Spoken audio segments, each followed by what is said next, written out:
Yes, we come again to you with the urgent alerts that have to come out at this time concerning the things that are happening to us and the things that are about to happen to us.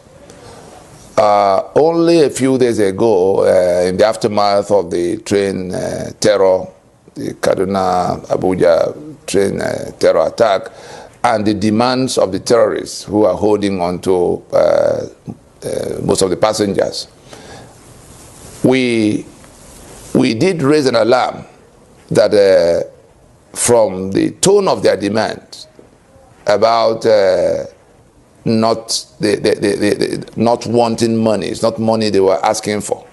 We then began to imagine what it could be, because if it's not money, we also said it's not anything money could buy.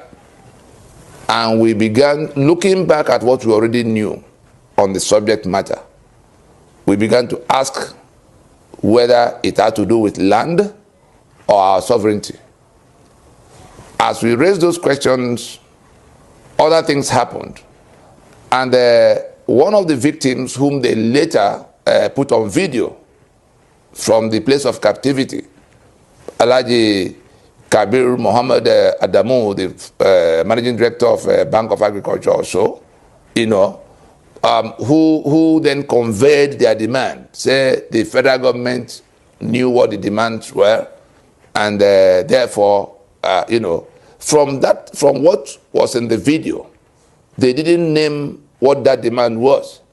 But when the captive got home, and people came commiserating, media people came trying to find out, he then, told everybody what he was told by his captors about what the demands were.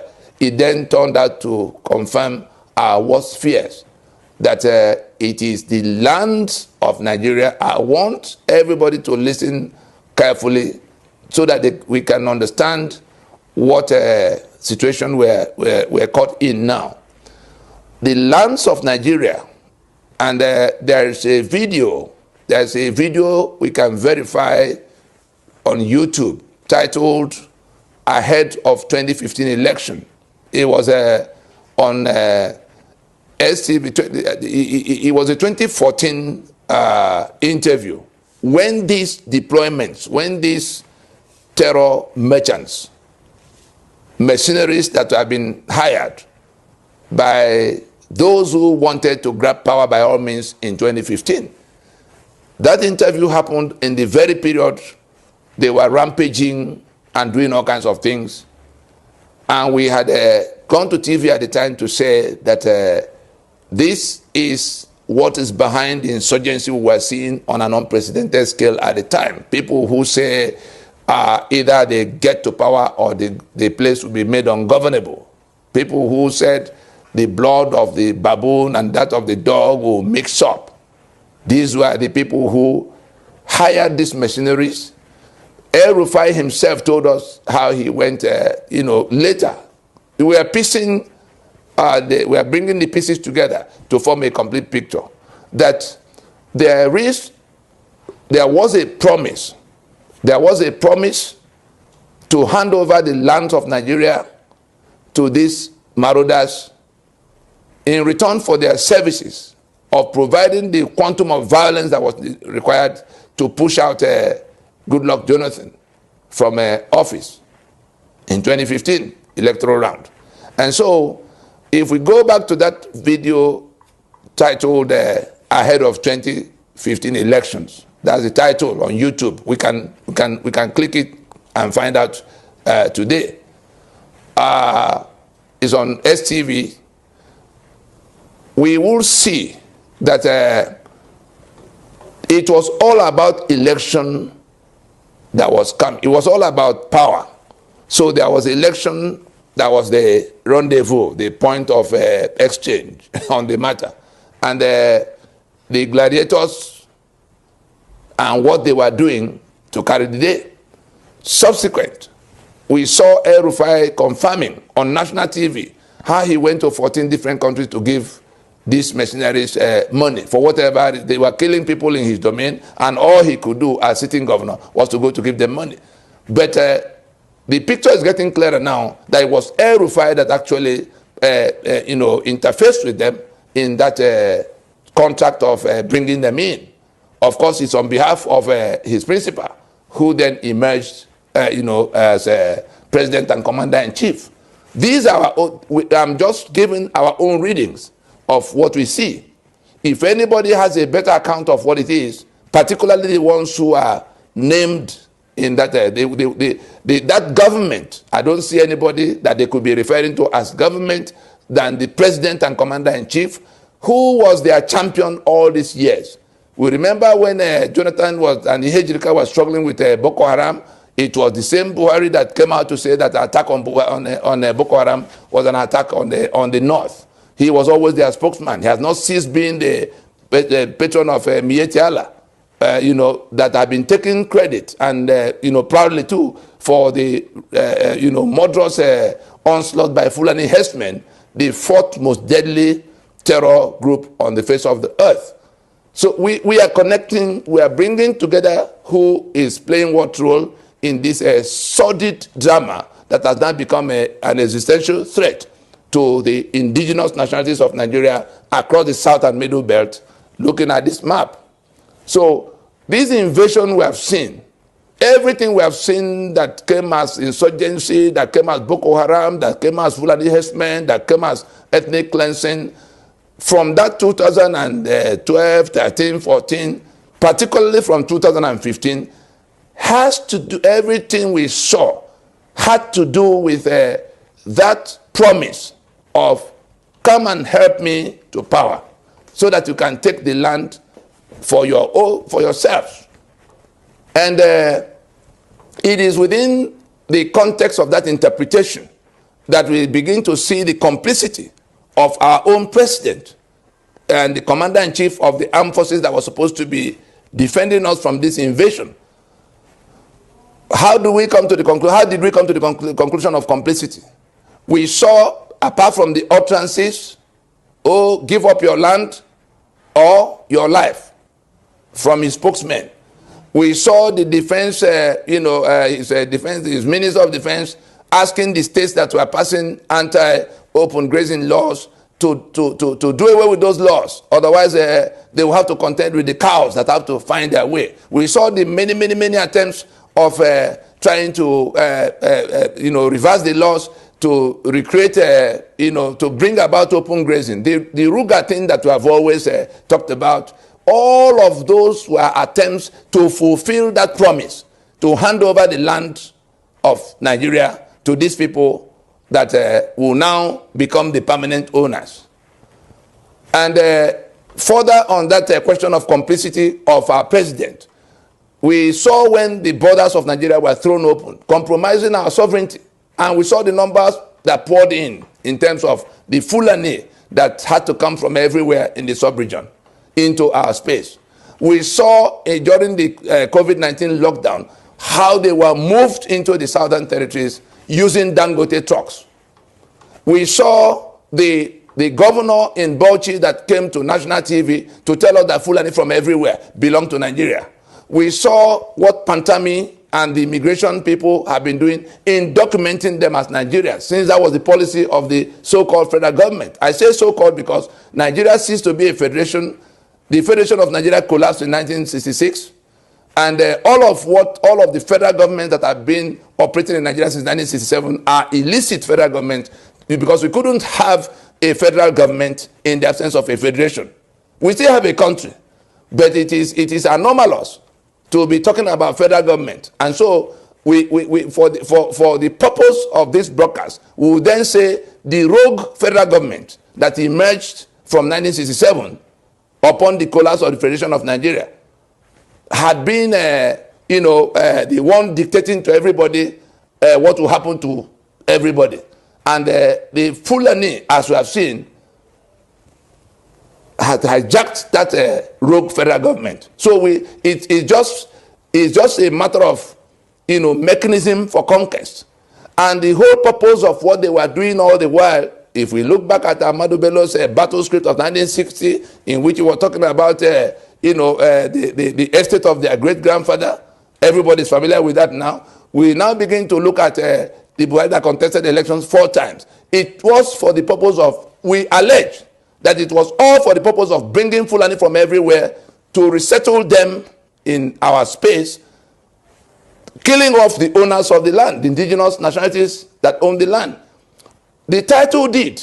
The reason we are talking to our people now, so that they can see what they can do to reverse the situation, because that whole gambit has collapsed. Nobody is going to be able to hand over any land to anybody in the circumstances they've planned. If out of 8 years, 7 years gone, particularly after the attempt to smuggle the Ruga into the amendment proceedings they were having, pretending they were talking about local government autonomy. But we monitored them to the point where we busted it. Again, we hear that there are some nocturnal movements to try to smuggle that amendment to the state assemblies. Those whose lands will be taken in all those states, if those amendments sail through, are waiting for whoever will bring those amendments to state. We don't even want to bother with that, because the people who own the land are already waiting for people who want to bring those amendments for any kind of consideration. Because it is just the formal handing over of everybody's land to these Fulani invaders. That is what that Ruga, that amendment that has to do with local government autonomy wanted to achieve. If Ninas did not block that amendment in the way we did, it would have been the point of fulfillment of that promise made before 2015 to these invaders, because they would just have called them aside to say, look, the land is now yours. Constitutionally so. The governors would have been shut out, because the local government will now become the business of federal government in terms of INEC conducting election, in terms of allocations going directly to them, and in terms of what the traditional rulers could be doing with them to set up Ruga everywhere they want to set up Ruga. It will have just been a matter of the 704 local government areas, the communities, not just the communities, the lands of the communities will have been in the hands of these Fulani invaders by the manipulation of that illicit federal government through the National Assembly, so-called because until we resolve the union dispute around the constitution under which all this are being done, we do not have a union really. People are just imposing themselves on other people. Look at this map. I want us to look at this map again. The alliance, the entire portion, the entire south and middle belt, as you see, is saying that we don't have a union. If it is the 1999 constitution that is the basis of what everybody is doing. And so the purpose of this broadcast, so that we don't lose a track, is to say that from what has now emerged, from the direct witness of the one who sat with the bandits, we can say authoritatively that our president and commander-in-chief is at the center of the terror that we have suffered across the last 10 years, so to say, because it began way before the 2015 election itself. We remember it was in 2012 or so that after the 2011 election that the same candidate Buhari had boasted that if the kind of thing that happened in 2011 happened again in the next election, that the blood of the baboon will mix with that of the monkey on the street. And we have seen it happen. If Jonathan did not, if Jonathan, who won the 2015 election, did not pick up the phone to concede at that hour, he did, it would have been a festival of blood. And it was these same elements that were procured to come to force things through that will have been the killers of everybody at the time. And okay, guys, good evening and welcome to the program. I want to welcome every one of you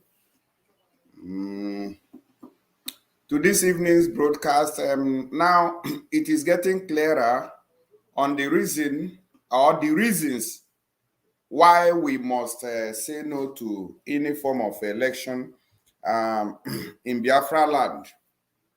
if we can hold up. That is the only thing I talk about. If we can hold it up, then it's the best idea.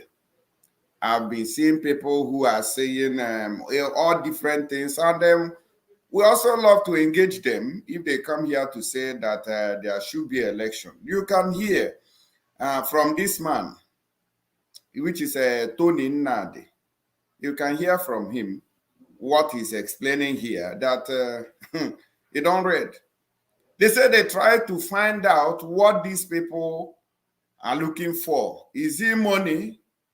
What is your what do you need? Now land they need. They need Nigeria as their own inheritance. They have promised them that they are going to inherit Nigeria.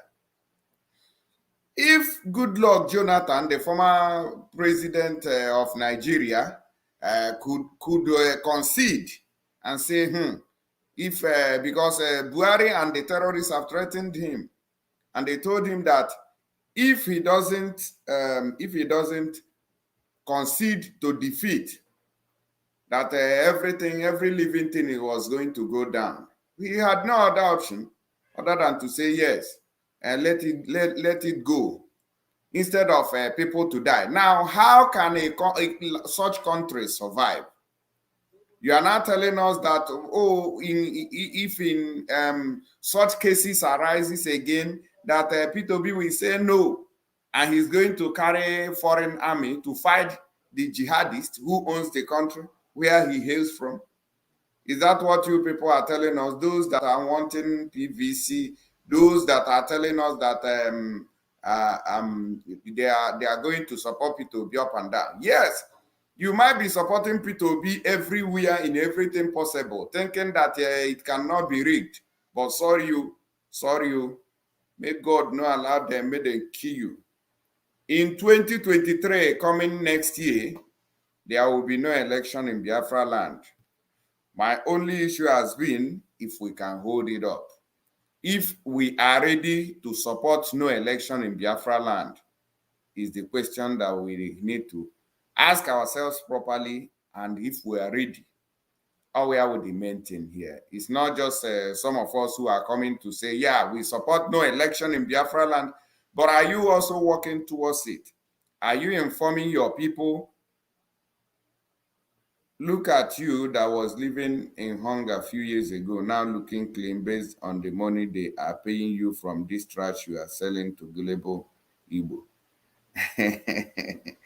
Hey, well, let me, somebody just made the comment, and I want to let this person know that in Europe, I don't think that people should be looking hungry. Even before I come to Europe, I was doing well.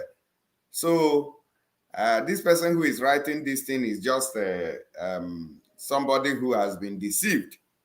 Okay, a time will come, we will give you the opportunity to call in, and I would like to engage you with your superior argument on why we should let the election hold in Biafra land. We are tired of Nigeria. We are tired of a contraption that cannot offer you anything. I don't know how many of you have seen what a soldier did today. If we are to have a poll today, that is why we have been saying, let them conduct a referendum instead of an election. And instead of you people to even talk about it, you are telling us that why are you guys talking about no election? That all of us should put our eggs in your election, which we know won't be successful, which we know will not benefit the ordinary man, the ordinary citizen who has no connections with politicians that are looting our collective money and our collective development. So this person who is writing this thing must be very ignorant of how Europe works. If you are living in Europe, I'm not sure whether hunger can kill you. And you say they are paying you. Sometimes I begin to wonder, you can easily bribe people in Nigeria. It is only senseless people that you can bribe in Europe, or what will I call it? People who don't know what to do, people who doesn't have job. Now in Europe, there is job, there is provision. Even if I don't have food today, I will go to our local government here and they tell them that I don't have anything to survive with. And they will look into my matter. Every week, they will start bringing food for me. This Edward M, I'm talking to you, Edward M. Since you say that I'm being paid for saying this thing, so how long have they been paying me now? Release Biafrans, and those ones are not of importance to you. What is important to you is what I'm saying. Maybe you claim to be a Biafran or Igbo person, but you have not even been talking about the people who are being killed on daily basis. You are not talking about Biafrans that are losing their lives or losing their properties worth millions of naira. You have not talked about them. But you can easily bold, you are bold to come out. Even you that is being cheated, you have not been able to speak up or even protest against the failed government of Nigeria, including both the governors, the senators, the House of Reps members, and all the rest of them. You cannot protest there. But you want to come here and tell me that they have paid me. If people talk about the government, you say they have paid you. So what you want us to come and praise Buhari? You want us to come here and praise all these looters and criminals? The only solution to our problem is the disintegration of Nigeria, which the time has come. And that is why I'm always asking a question. Are we truly ready? Most of us are supporting, we support no election, no election. When it is time for people to appear as humans, are you ready to appear like that? It's a question that needs to be answered.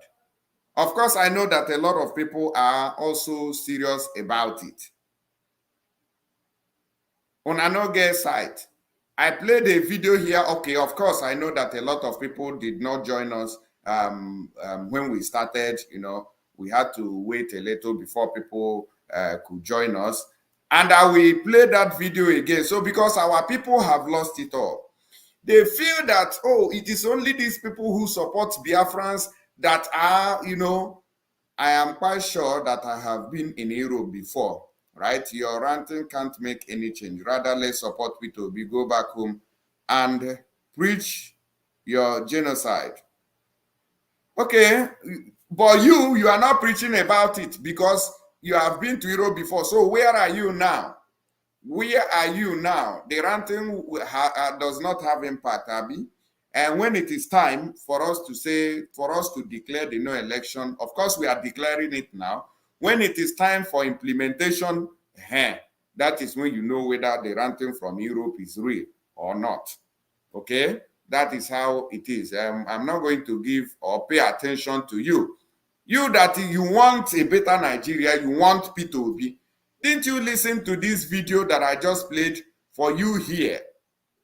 Telling you that Fulanis have come to take over the country, that they have finished their plans. Yesterday, I talked about a secret bill passed by the Lagos State House of Assembly on Sharia law. And it doesn't matter to you what you are just moving like a fool. You are just going, okay, you are living in Europe. You are living in Europe. So how will you support P2B? You live in Europe and you are seeing light every day. You are seeing the good roads. And you don't want people in Africa back home to see the same thing.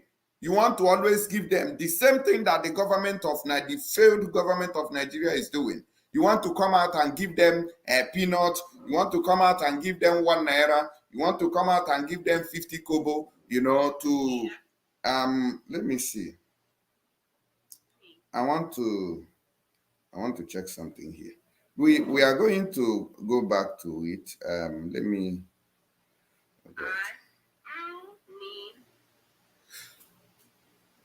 let me go back to it. You are living in Europe. You are living in Europe and you don't know what is happening. And you want to continue to be a slave.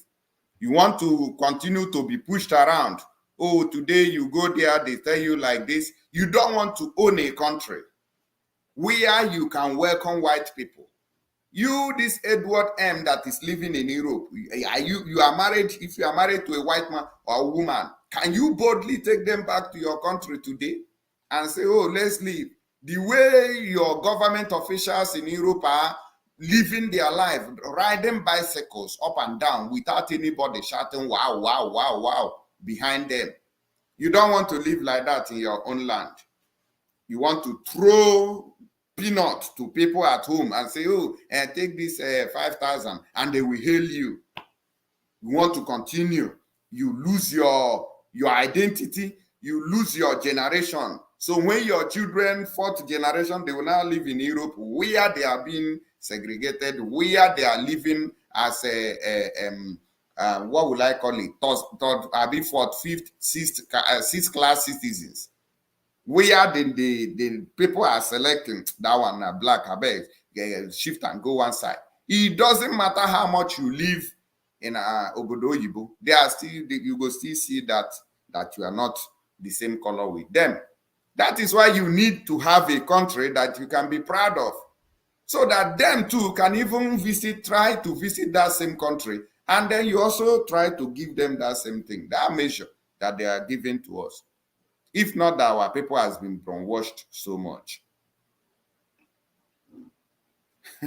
Somebody said that the Edward is living in Abangwa.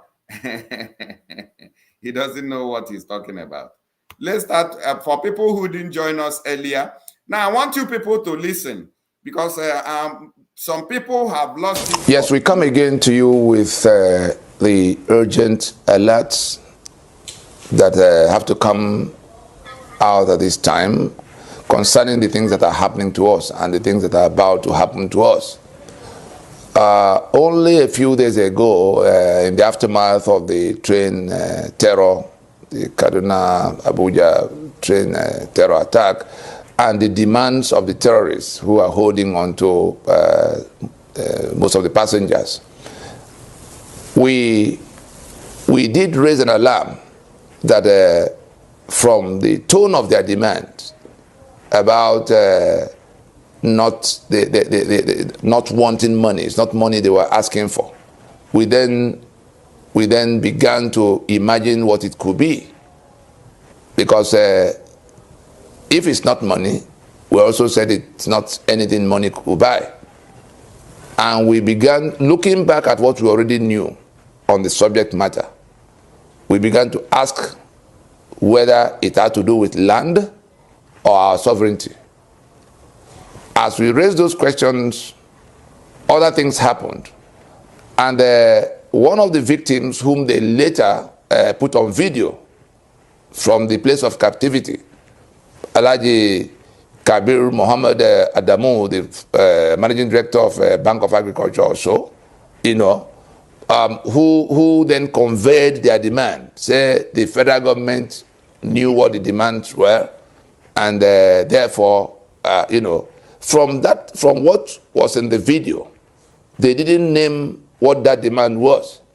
But when the captive got home, and people came commiserating, media people came trying to find out, he then, told everybody what he was told by his captors about what the demands were.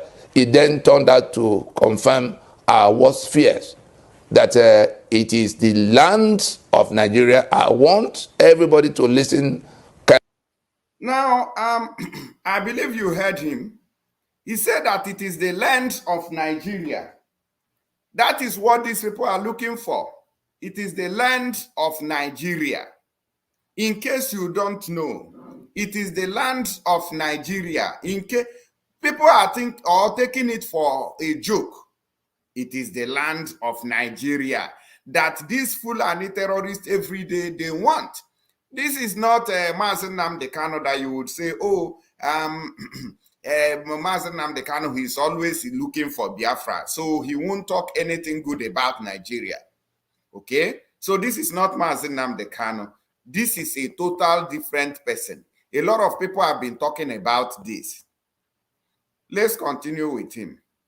Alhaji Kabir Muhammad Adamu, the managing director of Bank of Agriculture also, you know, who then conveyed their demand. Say the federal government knew what the demands were, and therefore, you know, from what was in the video, they didn't name what that demand was.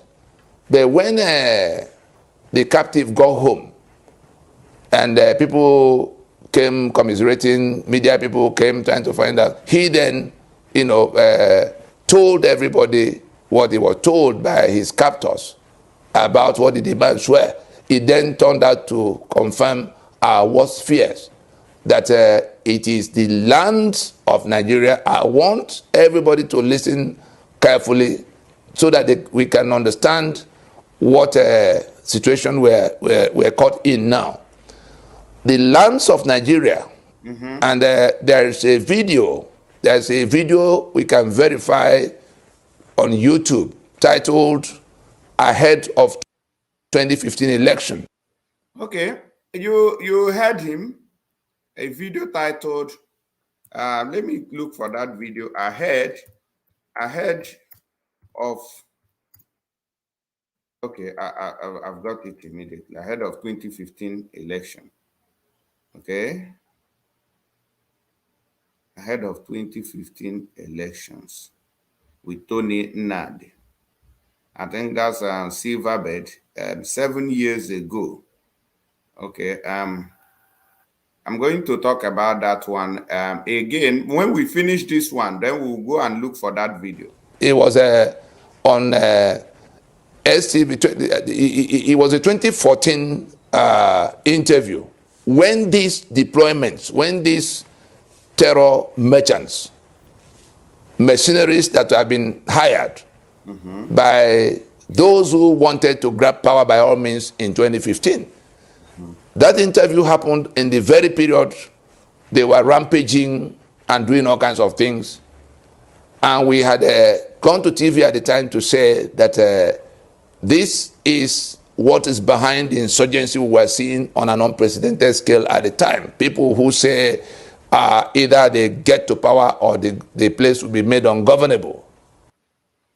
I don't know if somebody is understanding what Tony Nnamdi is talking about here. He's talking about the 2015 elections that brought, remember that after that time, it is the same people who brought these terrorists during the time of Jonathan to make his government ungovernable.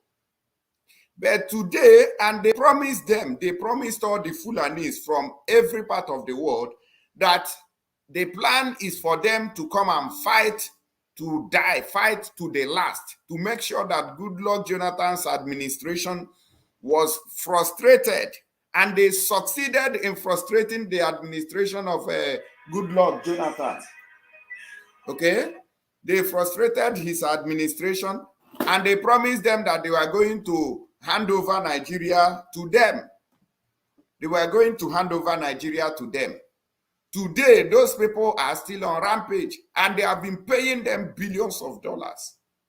Today, how far about you? And you think that these people who has been paid, who are still, you know, who are still in the system today, that they will let you go?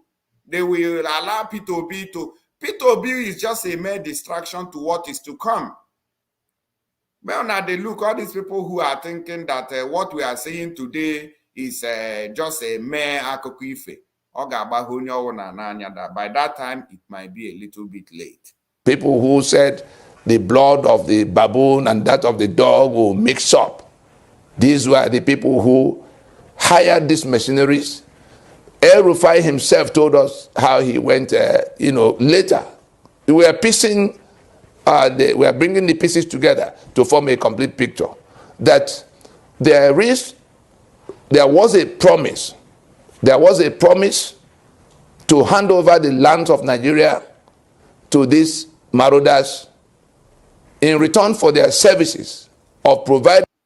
Now, did you hear that? There is a promise. It is a promise to give them Nigeria, to hand over Nigeria to them.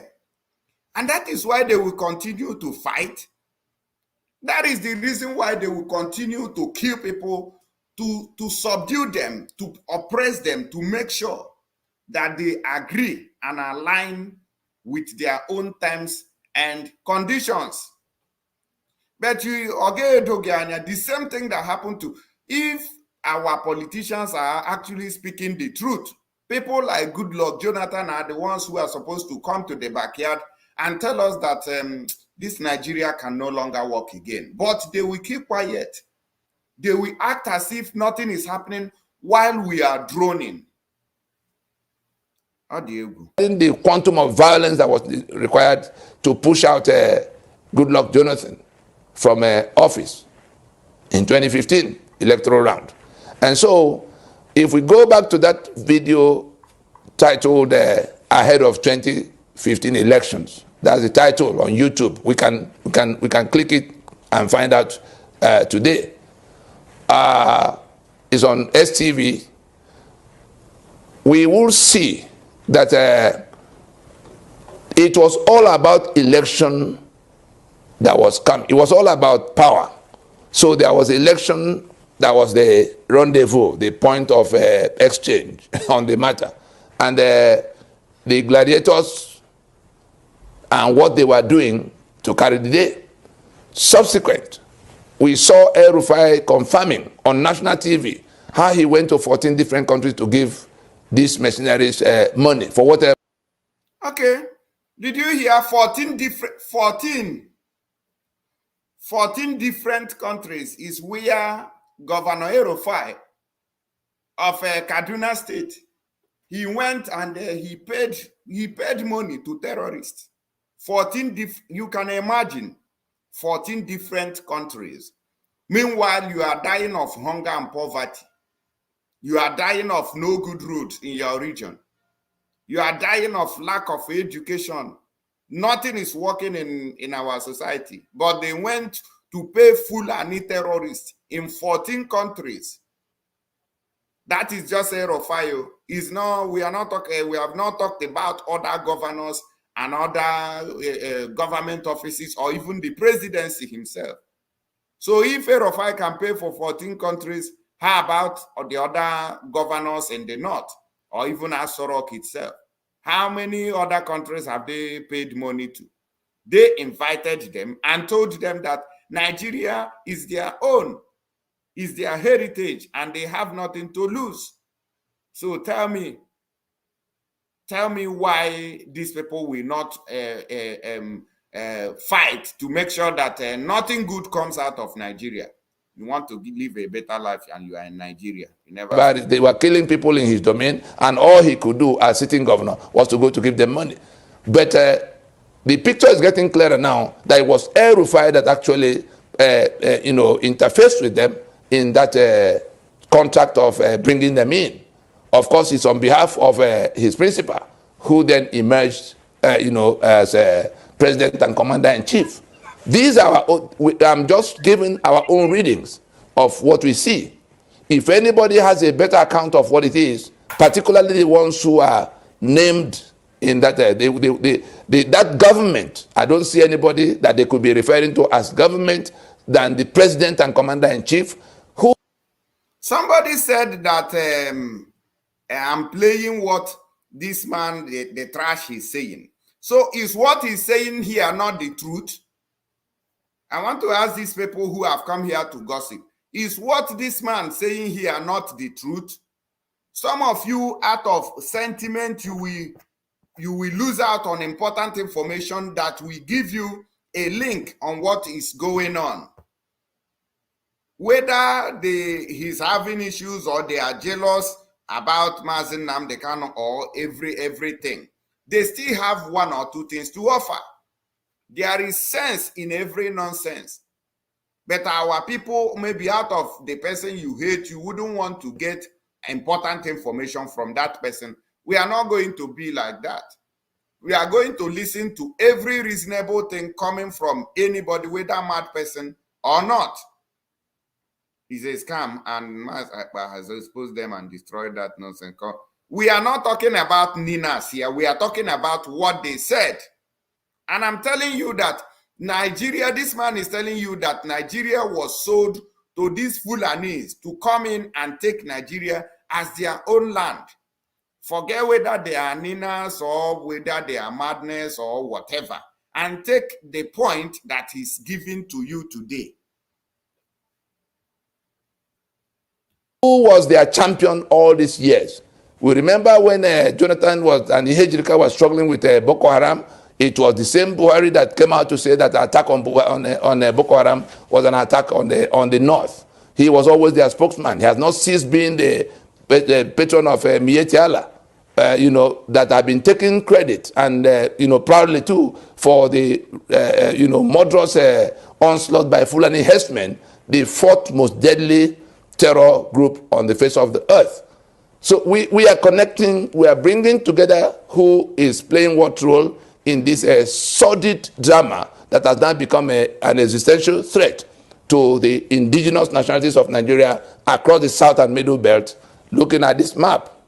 So this invasion we have seen, everything we have seen that came as insurgency, that came as Boko Haram, that came as Fulani herdsmen, that came as ethnic cleansing, from that 2012, 13, 14, particularly from 2015, has to do, everything we saw had to do with that promise of come and help me to power so that you can take the land for yourselves. Okay. And it is within the context of that interpretation that we begin to see the complicity of our own president and the commander-in-chief of the armed forces that was supposed to be defending us from this invasion.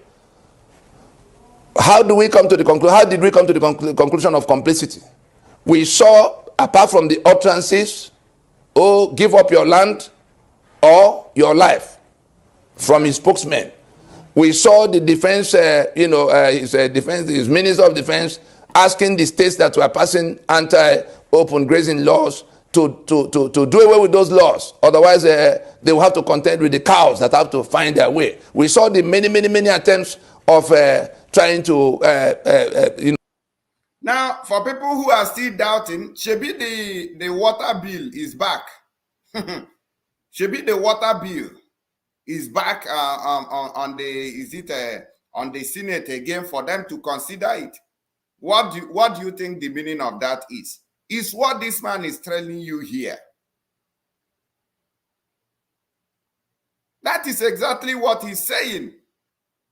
They have, in fact, and why I'm playing it to you is because a lot of people, when we tell you that Mazi Nnamdi Kanu says, oh, you say, no. Mazi Nnamdi Kanu is always supporting Biafra, so he's not going to say anything contrary to the support of Biafra.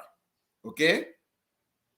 to reverse the laws. I want to let you know that other people still knows about this.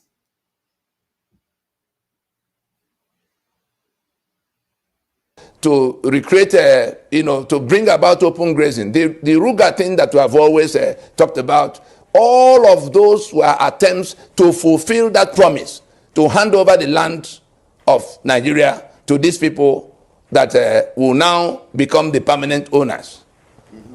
And further on that question of complicity of our president, we saw when the borders of Nigeria were thrown open, compromising our sovereignty, and we saw the numbers that poured in terms of the Fulani that had to come from everywhere in the sub-region into our space.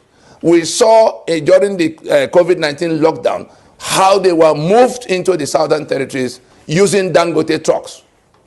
We saw the governor in Bauchi that came to national TV to tell us that Fulani from everywhere belong to Nigeria. We saw what Pantami and the immigration people have been doing in documenting them as Nigerians, since that was the policy of the so-called federal government. I say so-called because Nigeria... Today, they have come out to tell us that another set of Boko Haram terrorists have repented. They have come out today to tell us that another set of Boko Haram terrorists have repented. And where are these Boko Haram terrorists coming from? They are coming from all parts of Africa, all these Janjaweed, all different, everywhere. They are coming from there into Nigeria. And they will do abracadabra and tell you that, oh, over 60,000, over 100,000 Boko Haram terrorists repented in 1 week. And they have been integrated into the society. What work are they doing in the society? Other than to spy on you. Get on guy, get to vote. It might be okay, make it from Nanya with that PVC. That ceased to be a federation. The Federation of Nigeria collapsed in 1966. And all of the federal governments that have been operating in Nigeria since 1967 are illicit federal governments, because we couldn't have a federal government in the absence of a federation. We still have a country, but it is anomalous to be talking about federal government. And so we for the purpose of this broadcast, we will then say the rogue federal government that emerged from 1967 upon the collapse of the Federation of Nigeria had been, the one dictating to everybody what will happen to everybody. And the Fulani, as we have seen, had hijacked that rogue federal government. So it's just a matter of, mechanism for conquest. And the whole... They never believe the preaching of Mazi Nnamdi Kanu, and they so... purpose of what they were doing all the while, if we look back at Ahmadu Bello's battle script of 1960, in which he was talking about, the estate of their great-grandfather, everybody's familiar with that now. We now begin to look at the Buhari that contested elections 4 times. It was for the purpose of, we allege that it was all for the purpose of bringing Fulani from everywhere to resettle them in our space, killing off the owners of the land, the indigenous nationalities that own the land. Okay. The title deed, the reason we are talking to our people now, so that they can see what they can do to reverse the situation, because that whole gambit... To see what we can do to reverse the whole situation. And what shall we do to reverse the whole situation? It is not going... PVC cannot solve that. It is this no election that we are talking about. That is the only way to reverse the situation. Everybody go back to your region. Now we have gone past the... You can see that the killings are not coming with soft hands. They are coming with force. So we have to prepare for defense. We have to prepare to defend our land. We have to prepare to defend ourselves. You can see that the war is at the doorstep. Now everybody has been preaching. And some people are waiting until they are consumed before you will know that these preachings coming from left, right, and center, they are truth and they are realities. When I no go believe, or person as an but our own people will be there and will some people, when it will start, they will be kabashing and they will be consumed where they are kabashing. And I never know. Has collapsed. Nobody is going to be able to hand over any land to anybody in the circumstances they've planned. If out of 8 years, 7 years gone, particularly after the attempt to smuggle the Ruga into the amendment, proceedings they were having, pretending they were talking about local government autonomy, but we monitored them to the point where we busted it. Again, we hear that there are some nocturnal movements to try to smuggle that amendment to the state assemblies. Those whose lands will be taken in all those states, if those amendments sail through, are waiting for whoever will bring those amendments to state. We don't even want to bother with that, because the people who own the land are already waiting for people who want to bring those amendments for any kind of consideration.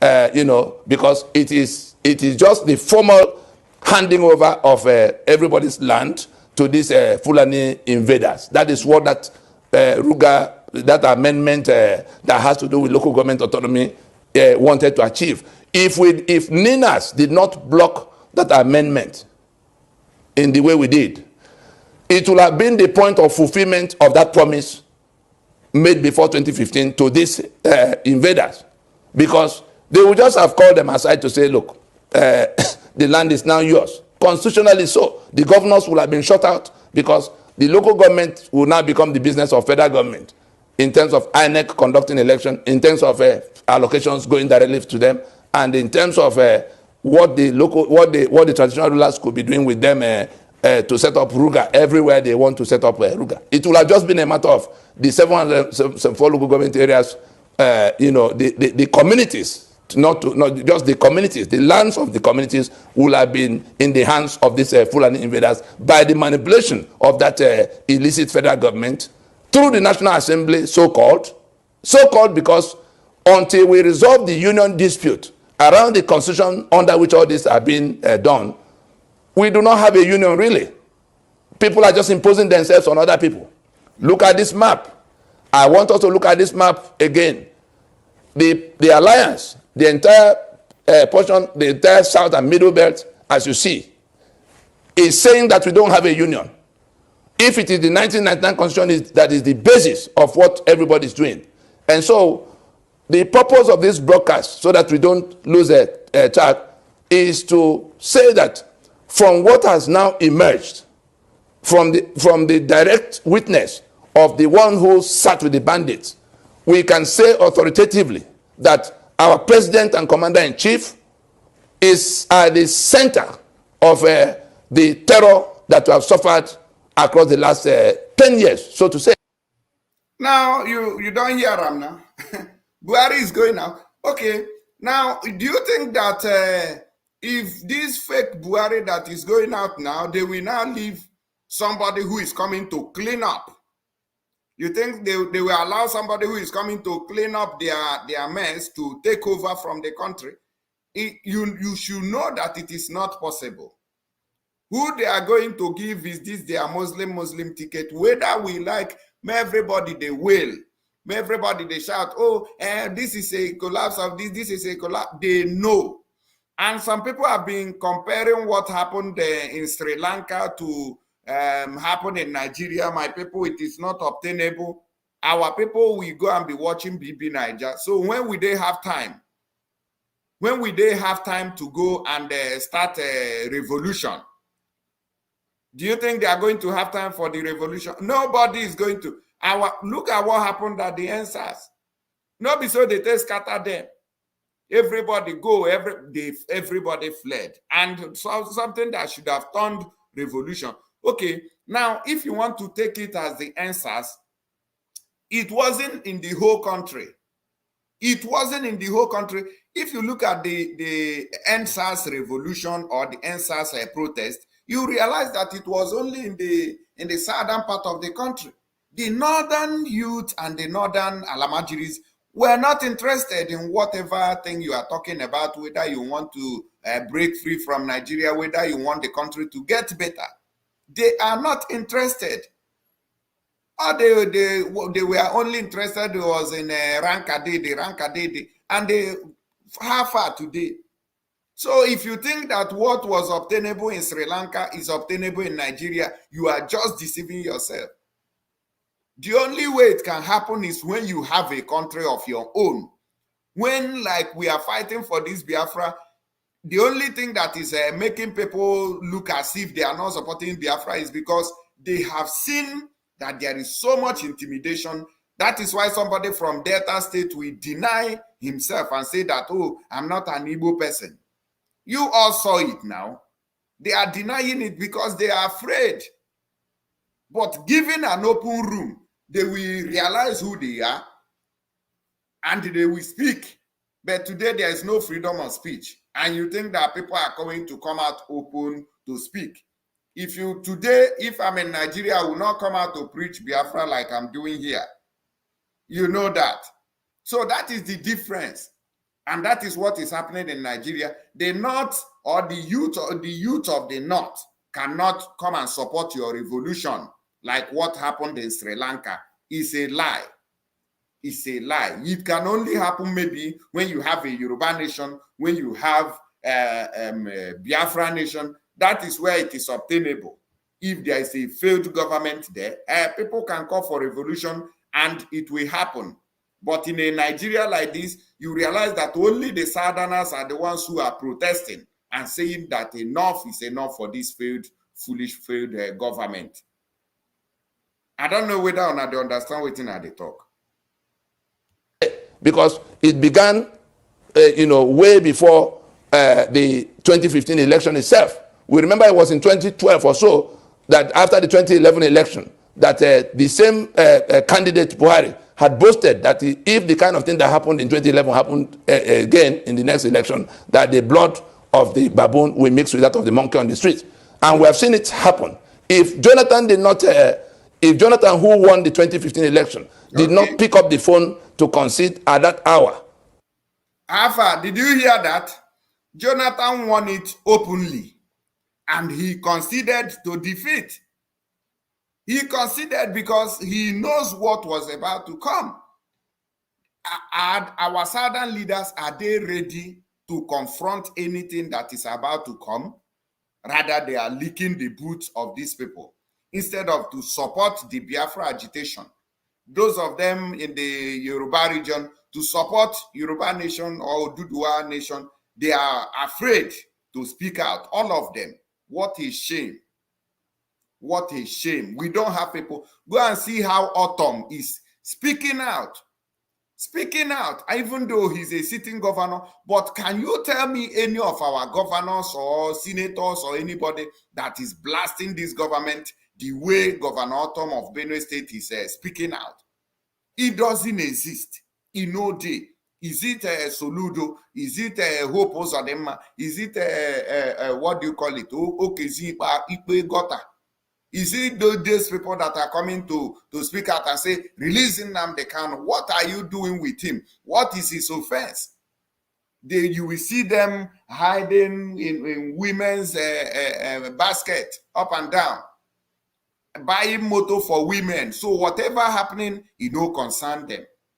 Until we start a revolution that we visit wherever you are, whether in a government house or revolution, no, they know that place. You go enter there, and soldiers will have no other option than to join the public, because even the soldiers have been frustrated. They are using them to play games. And some of you who think that they should just resign immediately, it's not as easy as you think. He did. It will have been a festival of blood. And it was these same elements that were procured to come to force things through that will have been the killers of everybody at the time. And the whole purpose had not changed from taking the land of the owners and becoming the new owners, so that there is a country called Nigeria still in place. The full and the demographics will have been altered radically. They've not given up that plan. Okay. Honor the hearer, that same plan is still in place. The same plan is still in place today as I speak, to collect, to take over. Mazi Nnamdi Kanu don't talk am now. If I bring Mazi Nnamdi Kanu's message now, some people will be like, oh, we've heard him, he's saying. But I brought this man's message, whether because some people said, we are not looking at the man, whether they don't sack him, whether the man no good, whether the man is a saboteur, whether the man did not agree with Mazi Nnamdi Kanu. It's not what I'm here for. We are not here to find fault. I am here to listen to what makes sense to the ongoing, what will I call it, divide and rule tactics that is ongoing today by telling you, oh, Peter Obi is going to be the savior. That is a deceit. That is another way to pull you down, to take you backward, so that we forget what you have been doing. But we have refused. We have refused to concede to defeat. We are not going to let anything distract us. If we, as we are saying it now, no election, we say no election and stand on it. That will be the best thing, or the best option ever, or the best decision that we can take to preserve who we are. Apart of that, we are gunners, because nobody can hold we cannot hold this dangerous diversity in Nigeria. It's just that people who will take the message and leave the message simple and short. And that's the best thing to do. But some people will start looking at the person who is giving you the message, and then you forget what he's saying that makes sense, that will save you. You now start looking at what he has done, or what he believes in one Nigeria. If he believes in one Nigeria, Uncle, is Governor Tom that you are commending today, doesn't he believe in one Nigeria? Is he not a governor? Is he not a sitting governor? Then why are you giving credit to Governor Tom? Why are you giving credit? Somebody must be there. Somebody must be that government. There is nowhere can ever be empty. Either you get somebody who has been imposed on you, or you get somebody who will serve the interest of the Fulani Caliphate in all capacity. That's the reason we are telling everybody now what is left of their rickety plan, what is left of that plan at this time, and what those in that danger of extermination could do. These people in their unreasonable commitment to getting back to power through this insurgency as a card to play. Unfortunately, they lost control of it, and we are now getting to where that game which they were preparing for has to be played. And in the face of all of this, that contest for which that insurgency was set up is actually going to play out in form of election. And we're saying that from what had proceeded from the two camps of those who are going into that contestation, we are assured that it is blood either way. If party A wins, it is blood. If party B wins, it is blood. And the country has been through it in the past, in the 1964-65 election, that was loaded on top of the unsettled constitutional situation that developed from the collapse of Western Region's constitution. And we're saying that if we go to this election, the other time we had only 3.5 million deaths in the battlefields of Biafra, arising from that stubbornness. If we go to this election today, we will have no less than 10 million people dying from the outcome. Right. And we say, Alpha, did you hear that? This man, this is an old broadcast. This is an old interview of this man on a silver bed. But this same thing he said here is what is going to happen in 2023. For those of you who are saying that, we are going to, we are obedient, we want to do this, we want to do that, listen to this and get sense today. Those of you who are telling us about this man, I'm not here to know about him. I'm here to listen to what he said, that will help save lives. The same way we are telling you today that divide this contraption to save lives. You believe in that, but you don't want to believe in a message that is telling or educating people that look at what is coming to consume you. I think I pulled back. It's a card to play. Unfortunately, they lost control of it, and we are now getting to where that game which they were preparing for has to be played. Okay. And in the face of all of this, that contest for which that insurgency was set up is actually going to play out in form of election. Okay. And we're saying that from what had proceeded from the two camps of those who are going into that contestation, we are assured that it is blood either way. If party A wins, it is blood. If party B wins, it is blood. And the country has been through it in the past, in the 1964-65 election, that was loaded on top of the unsettled constitutional situation that developed from the collapse of Western Region's constitution. And we're saying that if we go to this election, the other time we had only 3.5 million deaths in the battlefields of Biafra, arising from that stubbornness. If we go to this election today, we will have no less than 10 million people dying from the outcome. Right. And we say, okay, I hope those with PVC I don't hear. They say that you have nothing less than 10 million people that are going to die. Who are the people who are going to cause it? Is it Mazi Nnamdi Kanu? The answer is no. Is it Biafrans? Abi, is it Oduduwas? The answer you know, which is no. It is this jihadist that has been unleashed in the public domain to carry out, to come and reclaim the land which is rightfully theirs. But we are obedient now. You're obedient. When you see yourself inside grave, you obey there properly. Let the election be shelved and put away. This thing could have been finished in 2 years from the time they emerged in 2015. But because we were ahead of them in telling everybody what was coming, they couldn't proceed. The National Assembly, of course, they didn't have the kind of control they now have. And of course, somebody took ill and everything got slowed down. But it now became very necessary to get another 4 years. That was what shaped the 2019 election, to get 4 years to continue the onslaught. Unfortunately for them, in that second coming, we already made a breakthrough in the international arena to tell the global community that the terror networks in the Middle East, particularly ISIS, had formed a joint venture with their local networks and the proprietors of that illicit federal government of Nigeria in what became ASWAP. And so we saw how that joint venture began to sweep through in the name of Fulani herdsmen. Okay. And the pretense then was climate change and farmers and headers, clashing. Of course, we managed in the period leading to the 2019 election, we had a breakthrough in being able to get to Washington to tell those who have been deceived by that false narrative of farmers and headers clashing. I was privileged to have led that interface with the U.S. government and other stakeholders on the global stage who were concerned with the terror that was migrating from the Middle East into the West African sub-region.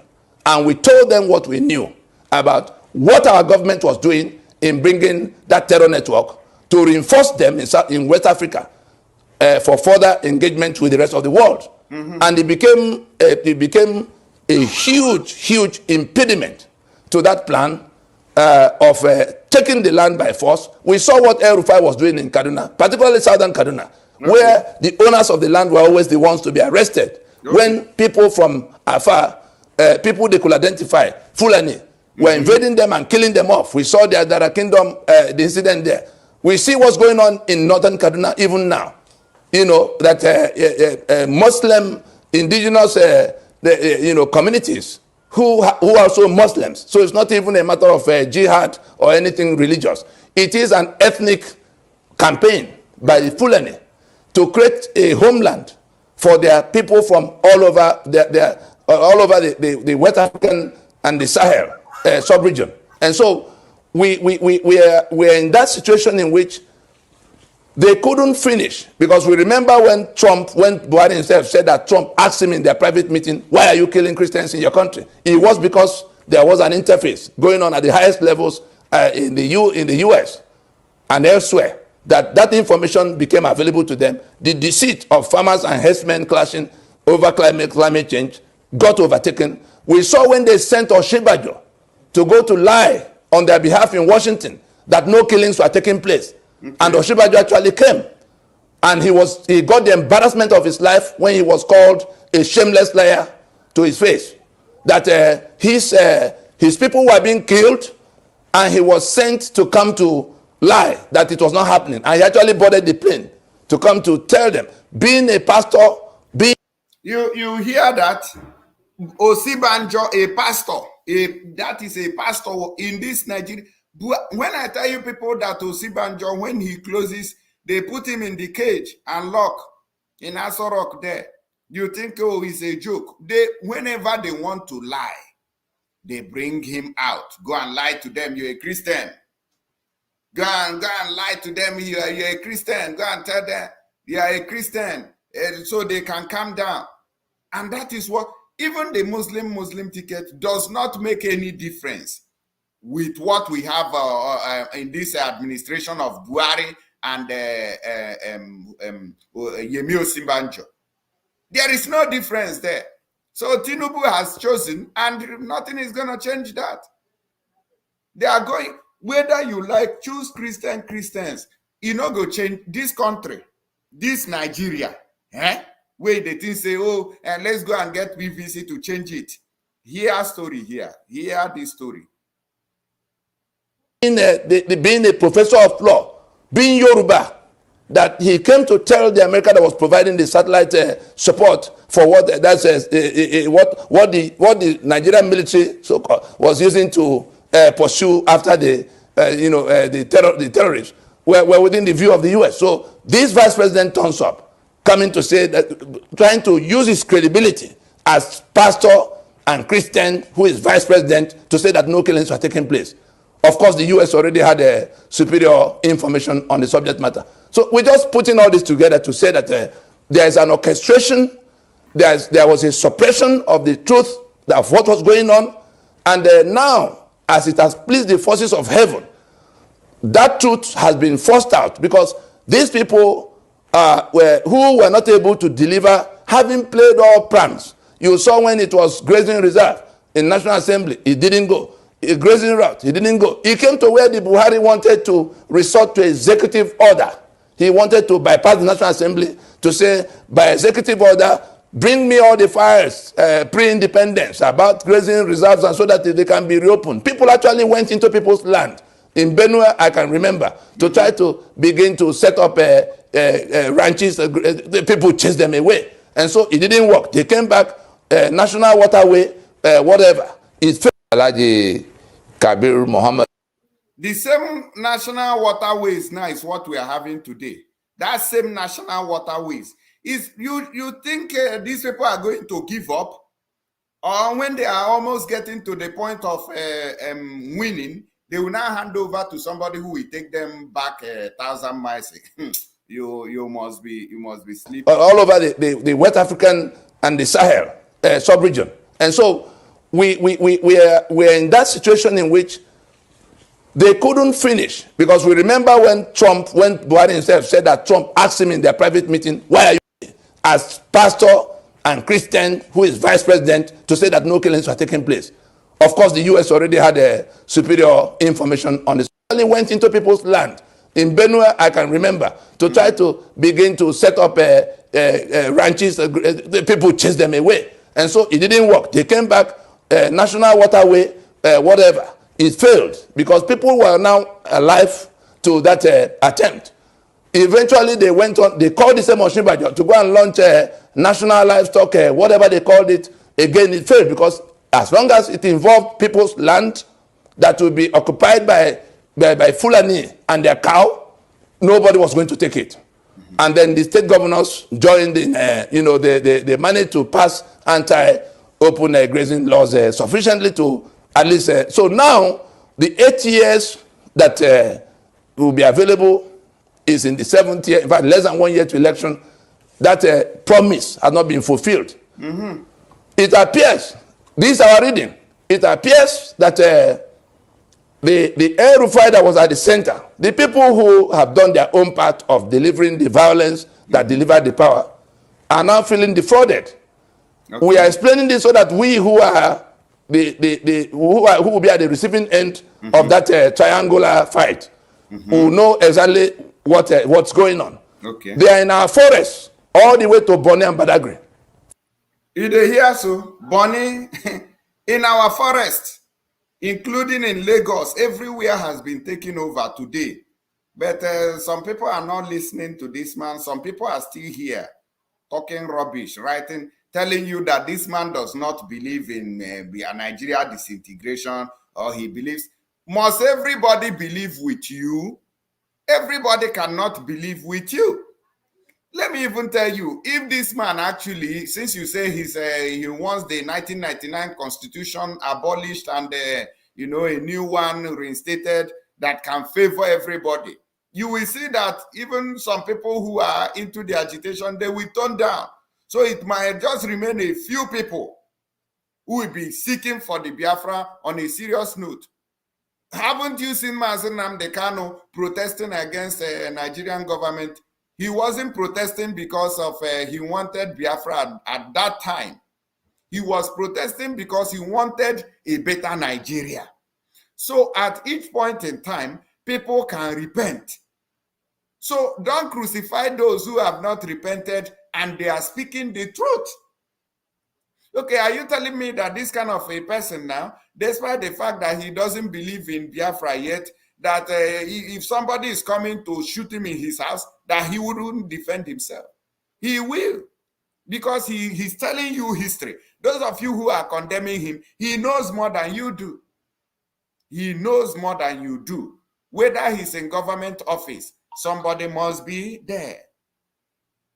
From where they came in the northern flank. They have weapons. We see them using them, very generously. We have also seen that nobody was challenging them in Nigeria's military. We have seen retired military officers go to national TV to say that the military of Nigeria has the capacity to, circle them up and do away with them. But that their commander-in-chief is the reason why it's not happening. Okay. Captain Umar Babangida, Arise TV, and AIT, inside April of 2022, in the first week or so. Okay. So when we put all this together, we'll then see the complicity of our commander-in-chief in what is happening to us. We'll then see the options still open to all the sides.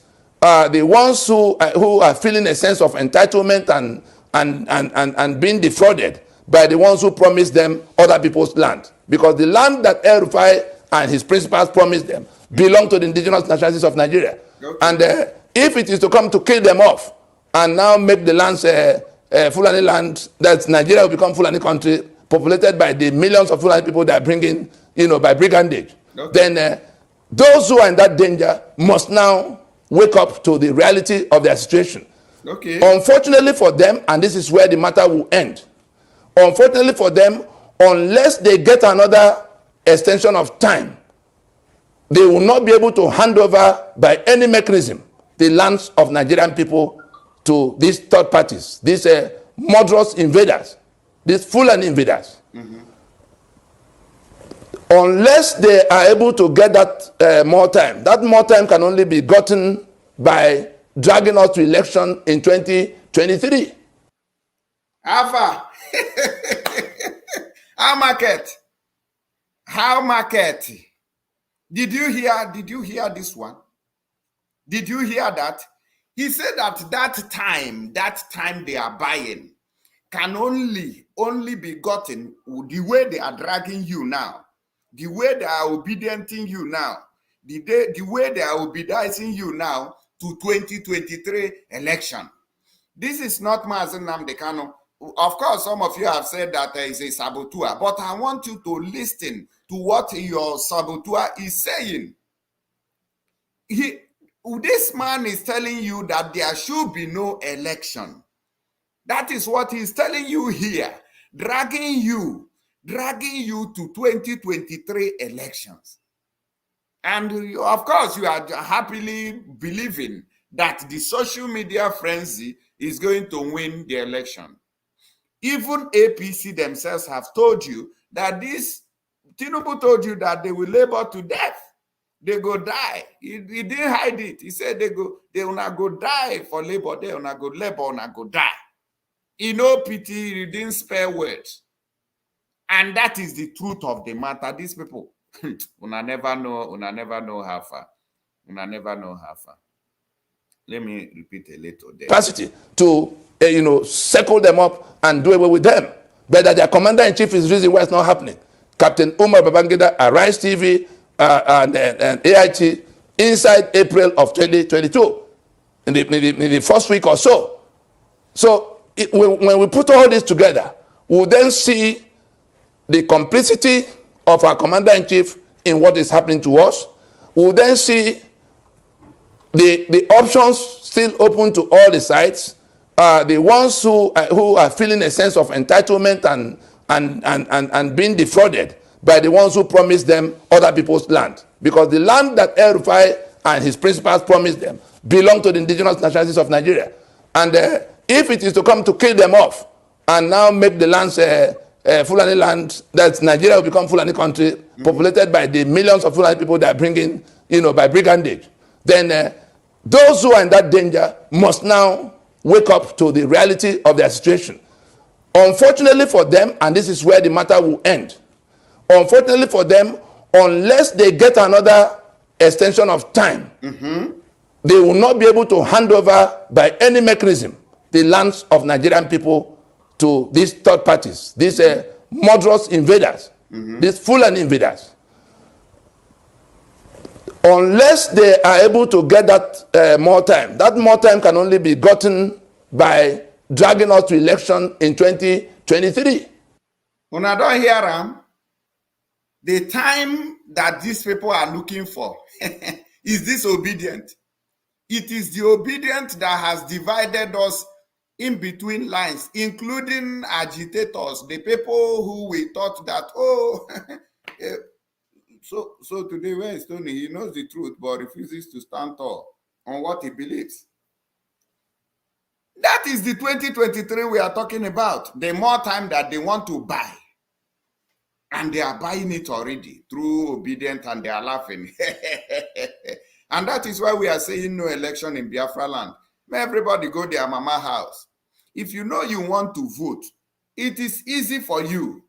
We are not going to stop you from going to Kaduna, Katsina, Zamfara, or Benue to feel the heat there and vote. It's not a crime for you to vote there. But in Biafra land, we have said that we know they do again. The same way people are resigning from APC and PDP and all parties is the same way we are also resigning from the failed Nigeria. So it shouldn't be a do about Tony.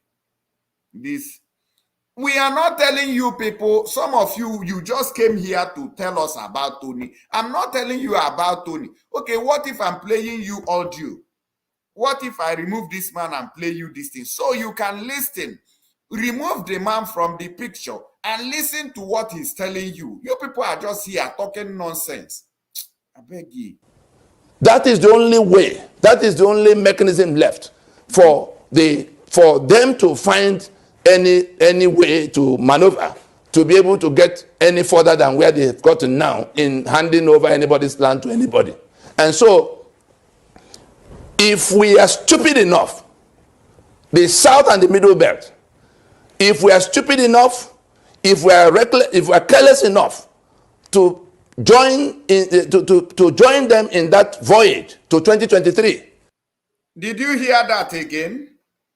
Some of you are just interested in waiting the man don't do. You are not interested in his preaching. Some people does not believe in whatever Mazi Nnamdi Kanu says. Some people doesn't like Mazi Nnamdi Kanu. But they believe in what he said. They believe and they saw what he said, and it is coming to reality. The same way he's going to have problems with some people. But what I'm interested in is what he's telling me. Your teacher might be a very wicked teacher in the school. He might not like you. You might have issues with him, but you will still remain in that class and learn what you want to learn and leave the school. You definitely leave the school, and the teacher will remain in that school. But you have acquired knowledge from that teacher. Acquire the knowledge from this man and stop telling me whether this man is a saboteur or not. That is what I want to let you know. We are not, I'm not telling you, oh, we are welcoming him. We want to go and dash him money for this. Nothing concerns me with him. Nothing. I have no business with whoever he is. What I'm interested in is his message for people who are still obedient. I'm telling you that look at what a one Nigerianist is telling you today. One Nigerianist. He's not for Biafra. He's not for Duduwa. But look at what he's telling you today. That is to tell you the extent of the seriousness of what is about to come. Is the reason why I'm bringing this message to you. If this man that you tag as a saboteur, this your so-called saboteur, is telling you what is to come. Now, why am I talking about him, not playing Mazi Nnamdi Kanu's voice? It's for you to also listen to him from another angle, to hear. It is the same message that Mazi Nnamdi Kanu conveyed, whether he has agreed with Mazi or not, whether they are falling apart, is not what I'm interested in. What I'm interested in is what he is saying here. And if you want to use the fact that he's having issue with Mazi, or he didn't believe in Biafra, but he's telling you here that you should not go to elections. That is what he said. That they are buying time And the only time that they will get you is to drag you into 2023. Once you are dragged into that cycle, then they will unleash the mayhem on you. And that is, we are trying to bring anything possible, anything, even from mad person, even from dead person, to make sure that we spread the gospel before it is too late. Before it gets out of hand. 2023 is around the corner. And if we don't do what we are supposed to do, many people will fall into the trap, and that one will become another problem. No election in Biafra land, and this man have said it already. Why are we going to that election? Okay. When the constitution by which the winner will govern is already makes us the slave they want us to be. Did you hear that? Did you hear that? He has been fighting the constitution. He has. He has. Why are you going to the election? It's not, I'm telling you, this is not Mazi Nnamdi, but this man here is asking you, why are you going to the election? And that is why we are telling you today that we have cancelled the election in Biafra land. Anybody who is talking about election can visit Zamfara. They are going to vote there. There is polling unit in Zamfara state. There is polling unit in Katsina. There is polling unit in in Borno. There is polling unit in Kaduna state, and you don't have problems. We can even help people. That is why another thing we can do now to help people who wants to vote to travel out. We can rent coasters. They take you to Zamfara, take you to Katsina. You exercise your franchise there. When we are done, you come back.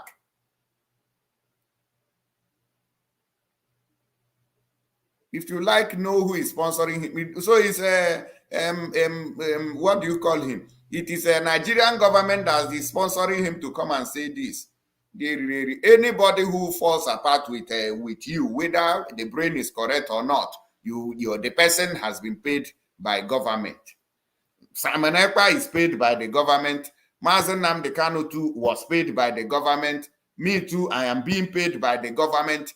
DOS too, they are paid by the government. How many people will you people stop this nonsense? Anybody who doesn't even agree with your own way is paid by the government. We have to stop that. Some people on their own, they have issues of understanding. That is it. So you will not tag everybody, oh, he has collected bribe. Do you have proof? No, I don't have. But it's just saying for saying sake. Is continuing to empower them to pretend they are providing governance, to pretend they are taking care of us. When an issue, a sovereignty dispute has been raised within which we can solve that problem now instead of going to election. What's the purpose of this next election? Because the winner, whoever he is, will have to swear to defend and uphold and govern by that constitution. So, did you hear that? So even if it is your Peter Obi, even if it is Peter Obi that wins the presidential election, what is he going to swear? The same way Soludo swore, with that same constitution governing them there. And that is why even your own father, you'll be surprised. Now my papa, they do that thing so. It will shock you. Because Peter Obi will not be sworn in, and the day of his swearing in, he will now say, oh, and where is I don't want to use this constitution to swear in. Go and get me a new constitution. Is that possible? Is that possible? Anybody who is serving in Nigeria, as far as you are in government, this is even the highest office. You are going to stand to defend the unity of Nigeria. And that is why no politician can give you Biafra. No politician is coming to divide Nigeria for you. He cannot. He doesn't exist. We never see person. If it were easy, Mazi Nnamdi Kanu would have joined politics and all of us would vote him. But no matter how you vote, he no go count. He will never win. It doesn't matter how you do it. Take, for instance, Imo State. How market is what I'm asking. How is the market in Imo State? Shebi, we cried, we wailed, we protested, we shouted. What changed? What is the change there? Nothing changed. Una no dey hear. Una dey hear they find fault from the man. Una no go take him message. So if we grant them that extra 4 years by allowing them to take us to election, it will be entirely our making. Now the man is telling you that the ball is in your court. The ball is in your court. When you look at what is happening on the social media today, you realize that they feel that we are already there. Some people feel that, once this man enters into a Sorok now, everywhere done good. It's a lie, Lori Rock. Jonathan could not even road to go to Ekena in OD. Jonathan's own village does not have road. But go and see his achievement in the north. Building Alamajiri schools, which is some of these ones that Boko Haram is setting on fire there. But he couldn't build his own village. I'm not talking about his community. Village, go. The road that leads to his entrance, in no time. Now, Poto Jonathan, they pass, they go there. And so are you telling me that he's mad? You are telling me that good Lord Jonathan is mad not to repair his own home. Okay, he knows Sabi better thing. He lies to pass that Poto. It's because he was governing the country under that fraudulent criminal terrorist constitution. And now why you know now they can, Peter Obi is a saint, go and verify this, go and verify that. If Anambra youth, all of them wants to protest today, they can agree. But when it comes to Nigeria, there is no agreement there. You cannot agree with Fulani. You cannot tell Fulani you want to carry protest from Lagos, from everywhere. You people wants to hire bus to go to Abuja and protest against a failed government. They will kill you there. They will kill you there, even though you are looking for a better country that will benefit those who are killing you. And what was the demand of NSAS? Was it to kill Buhari? Did NSAS protesters say, and go and kill the government? Did they not join you? Did they join? One Nigeria, PVC that they got the extra time they desperately need now. There's no other way they can get ahead with what they're doing if we don't grant them that extra time by going to election with them. That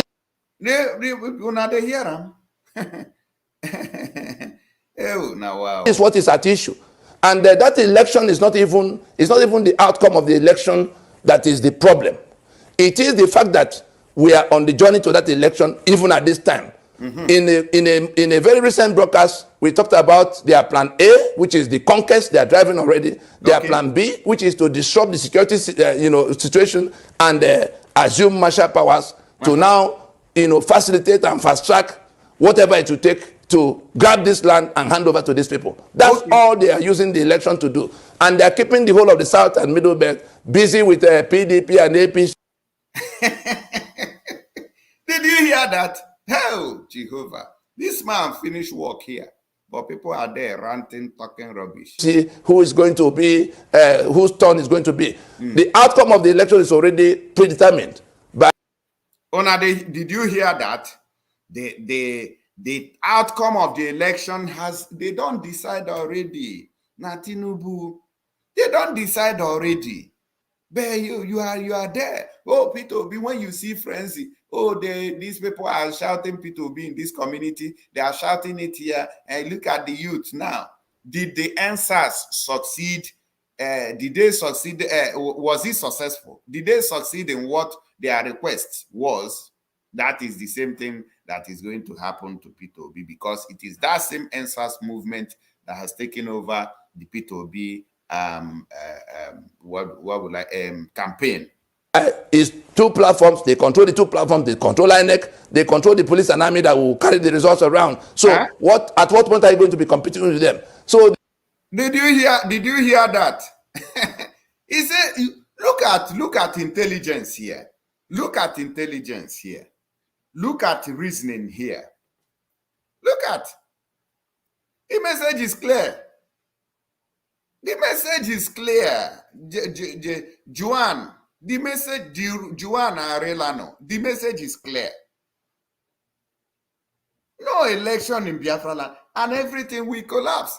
If our people in Oduduwa land can even join voices to say no election, you will see that we'll get what we are looking for. But once you still go there, let us give them opportunity to go and sign and become. These are people who Fulanis are paying. There is no way on this earth that P2B can make this impact that you are looking for. Loriro, it cannot work. The politicians of the South and Middle Belt who are leading this journey to election of 2023 under this constitution are just going to lead their people to slaughter. Okay. That is what you are doing. Okay. You are going to lead your people to slaughter. If you are part of this journey to 2023, it's not about who will govern or who will win. It's about the Fulani being given extra time from where they are now to complete the conquest they're already pushing. And we felt we should come to alert everybody, and that our commander-in-chief is at the center of all that shenanigans. We drop it there.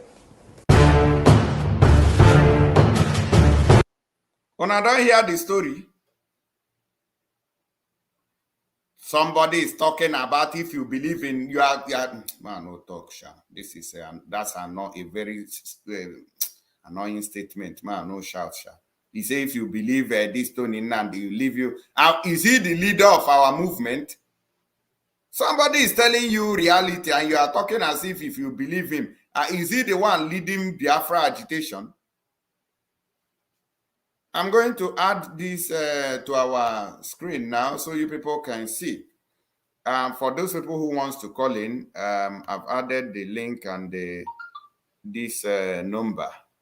I don't know how many of you who took his words serious. Some people are Amanachi Chigo say you are still living from any more is because his sponsors are longer believing him.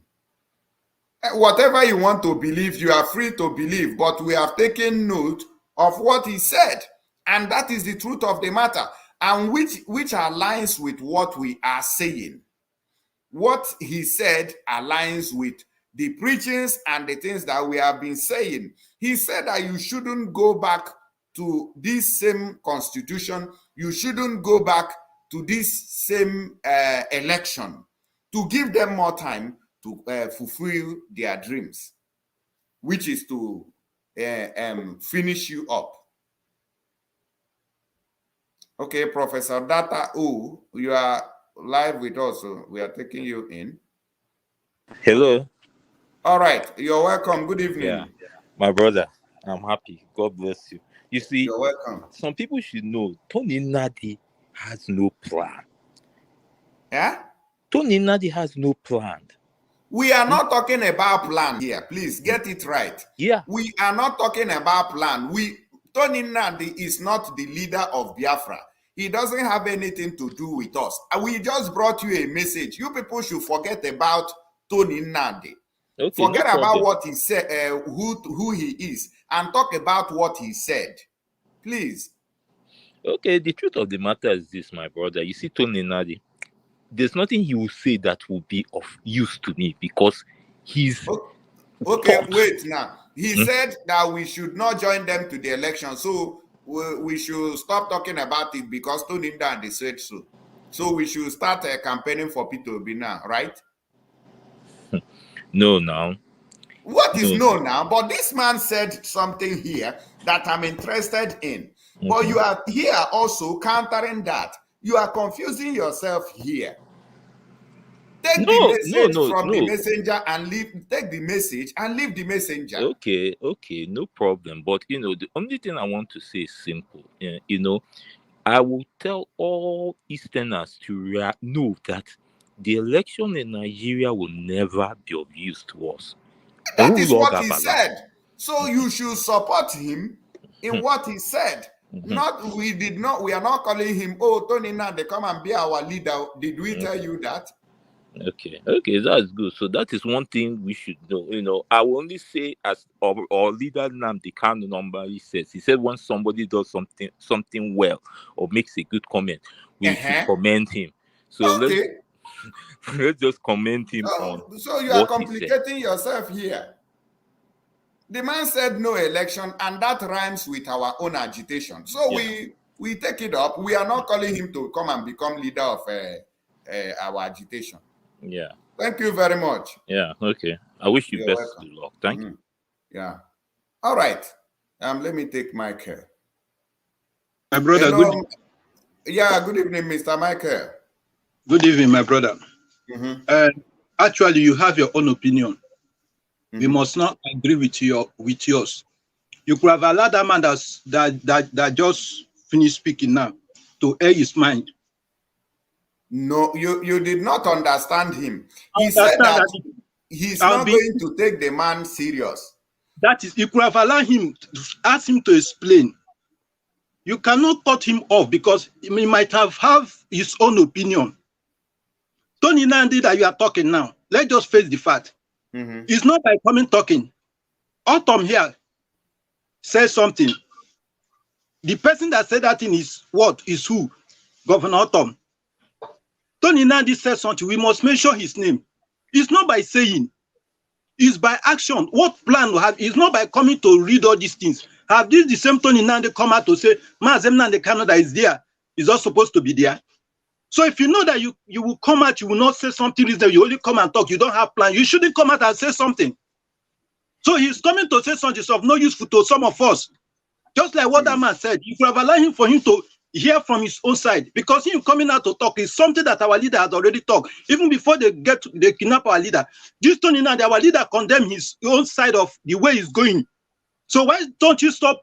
Why don't him now come out to support Biafra? Let's divide this country. Please let me just wait now. He told you that we should not follow them to the election, right? Yes. So is that true or not? Is that what we are saying or not? Is that only okay? You listened to Autumn this evening or this afternoon? I just saw his post. Is it 1 hour ago from Vanguard? He still repeat the same thing. They should release Mazi Nnamdi Kanu. Yes. He's only coming to say that there should be no election. That's all. And I guess he has an upper hand. He has. Okay, wait. Let me ask you now. What plan does Autumn has to stop election in 2023? Even it's better that Tony Nnamdi do not say let there be no election, because autopilot and you yourself, you have been doing the needful. Let him speak that they should release Mazi Nnamdi Kanu. Okay, so if he says that now, they are going to release him tomorrow. Critics, Tony Nnamdi could bring this issue of no election before now. You have been doing the needful. Simon Ekpa has been doing the needful. Other platforms have been doing the needful, clamoring even there should be no election. So coming out to tell us that backing on this election does not mean anything. It's not what we need. He should speak. So what do we need now? Tony Nnamdi should speak. It's an Igbo man, is it not so? Is he not an Igbo man? So what's stopping for him for a day? Is he the only one? He's even giving you more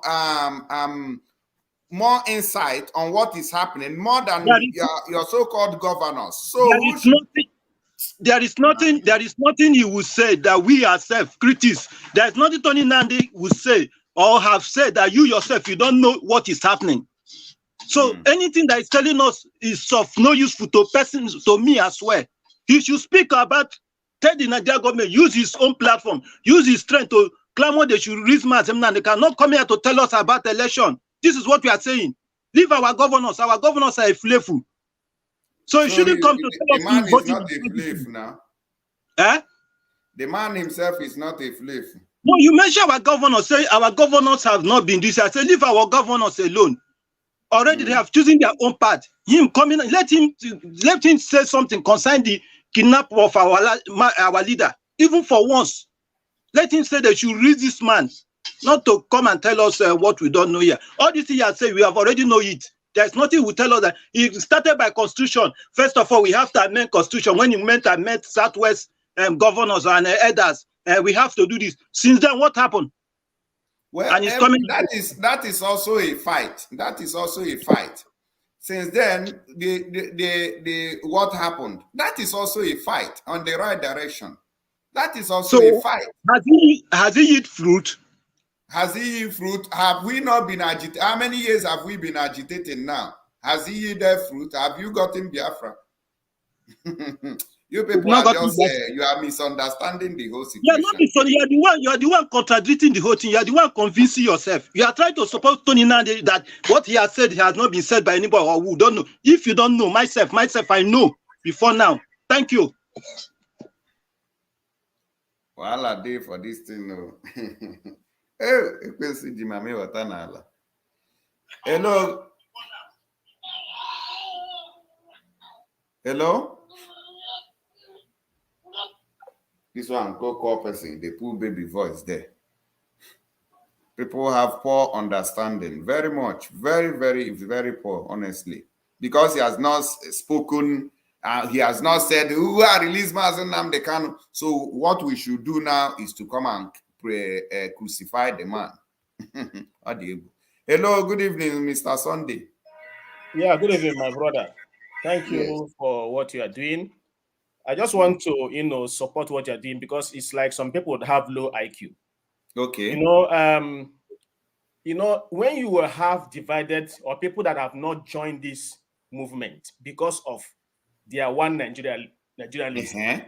Okay. You use the point of a one Nigerianist to convince them the reason why they should join. Okay. The option of Biafra.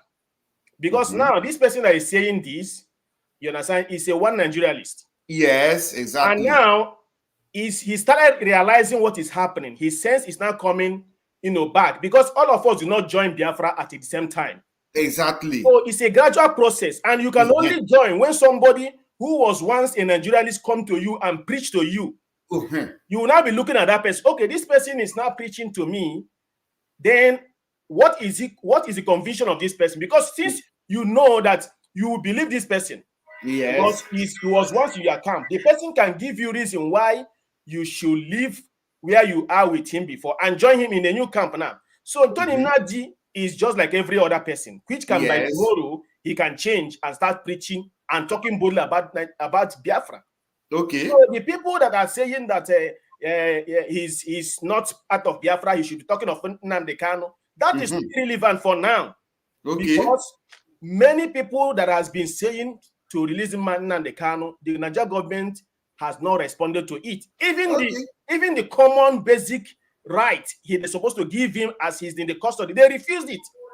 So Tony Nnamdi cannot do anything. But what they should observe or should take is that he's confirming what that the Biafrans, Nnamdi Kanu, and the people following him has been saying. And now he's telling you people that you people should not go to election. And this is going to those Biafrans that are shouting P2B, P2B, P2B, for them to know that this man is with them. And this man is telling them now they should not go for the election. Yes. That is the point. So what you are doing is the right thing. You are using the person that is with them, campaigning for, that is with them before, campaigning for one Nigeria, who is telling them they should not go for election. As simple as that. So I don't know why people are misunderstanding the whole concept. Thank you very much. What you are doing is in the right path. You are using his testimony to tell those people that are going for vote that they should see what their man is saying. And they should not adhere to it and let there be no election in Biafra land. That's the way I see it. I don't know why it's difficult for people to understand. Thank you very much. I just want to make this point clear. So what you are doing is in the right direction. Nobody is coming here to a kind of promote Tony Nnamdi. The message is what we are promoting. The message from is what we are promoting for those who do not believe in Nnamdi Kanu, who do not believe in Otto Kanu, who do not believe in the Biafra movement, who do not believe in what we are saying. Yes. Good. Let them hear him, their own, and then repent from going for that election. Thank you, my brother. That's what I want to. God bless you. I appreciate it. So, now, you people have heard, It's the same thing. This guy has given some. You don't have to. Some people because some people they fell apart at some point. Even Mazi Nnamdi Kanu, with what happened to him, he can just get annoyed and say, no, they do again. You now say, oh, I hate him. But because people have betrayed him, or one way or the other, you now say, oh, he's a saboteur. Even I've told you people that even all this Owazurika and every one of them, these people are Biafrans. If they see cover, they will fight with you. They will fight with you, even though we're calling them, you didn't understand it that way. They are blaming me. All right, let me take Gideon or Dennis. Are you there? Good evening. Dennis is not responding. Hello, Kennedy Wong, are you there? Yes, I'm here. I don't know if you're hearing me. Yes, we can hear you. Okay. Critics News, you are doing a good work. You're welcome. I want to align with the last caller. Okay. His elucidation is in order. Mm-hmm. You see, the problem of our people is understanding. Okay. They shouldn't be static in this journey. Mm-hmm. Nobody should be static in this journey. We should be dynamic. Mm-hmm. Jesus, his disciple, was asking them, these people, they are not among our fold, but they are using your name to cast that demon. Jesus said, for someone to cast that demon with our name, he is with us. Hello? Am I coming out clear? We can hear you. Go ahead. Hello. So Jesus told them that these people who are casting a demon with his name, they are with him. So the disciples were surprised at the response of Jesus Christ. So Nnamdi has his own mission with Nigerialists. And now he's letting you know what Nnamdi Kanu has been doing is in order. He's confirming the position of Mazi Nnamdi Kanu. Yes. So if you're a Biafran or not a Biafran, Mazi Nnamdi Kanu is concurring on the prophecy of Mazi Nnamdi Kanu before now. So nobody should be talking that Critics News is doing wrong by bringing this message. Mm-hmm. Critics, what the message you have brought is in line. So Biafrans, I want to use this opportunity to advise you, think properly. This is not family struggle. This is not compound meeting. Yes. This is not village meeting. Yes. This is a global struggle. Mm-hmm. Every interest is involved, and they are making sure you do not emerge. So Nnamdi has come to confirm what Mazi Nnamdi Kanu has been saying for years. Simple. So please, my brothers, those of you who are in IPOB, in this struggle, believing that there's something good P2B is going to do for you, you are deceiving yourself. Now, let me ask you, those of you believing there's something P2B is going to do, how many industry did P2B cite in Anambra when he was the governor? How many industry did he cite in Anambra? Okay, if we don't need to go by that, how many senators do you have in Southeast, in South, that will pass a bill that will do what P2B want to do for Nigeria? How many senators do you have? How many House of Rep do you have? Everything is in the north.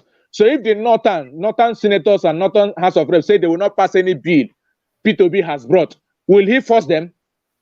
No. P2B cannot bring the desired change you want. What we want is no election. What we want is referendum. Yes. So those of you who are providing yourself available for this election, you are risking your life. For me, I'm a politician.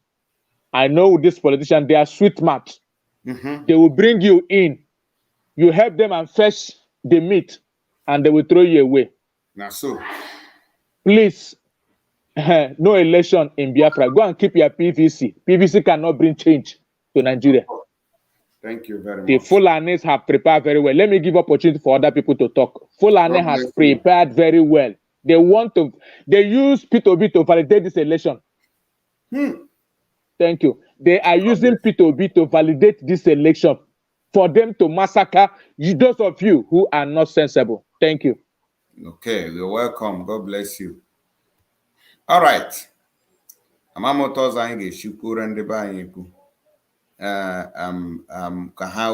Don't take this struggle personal. Don't take it personal.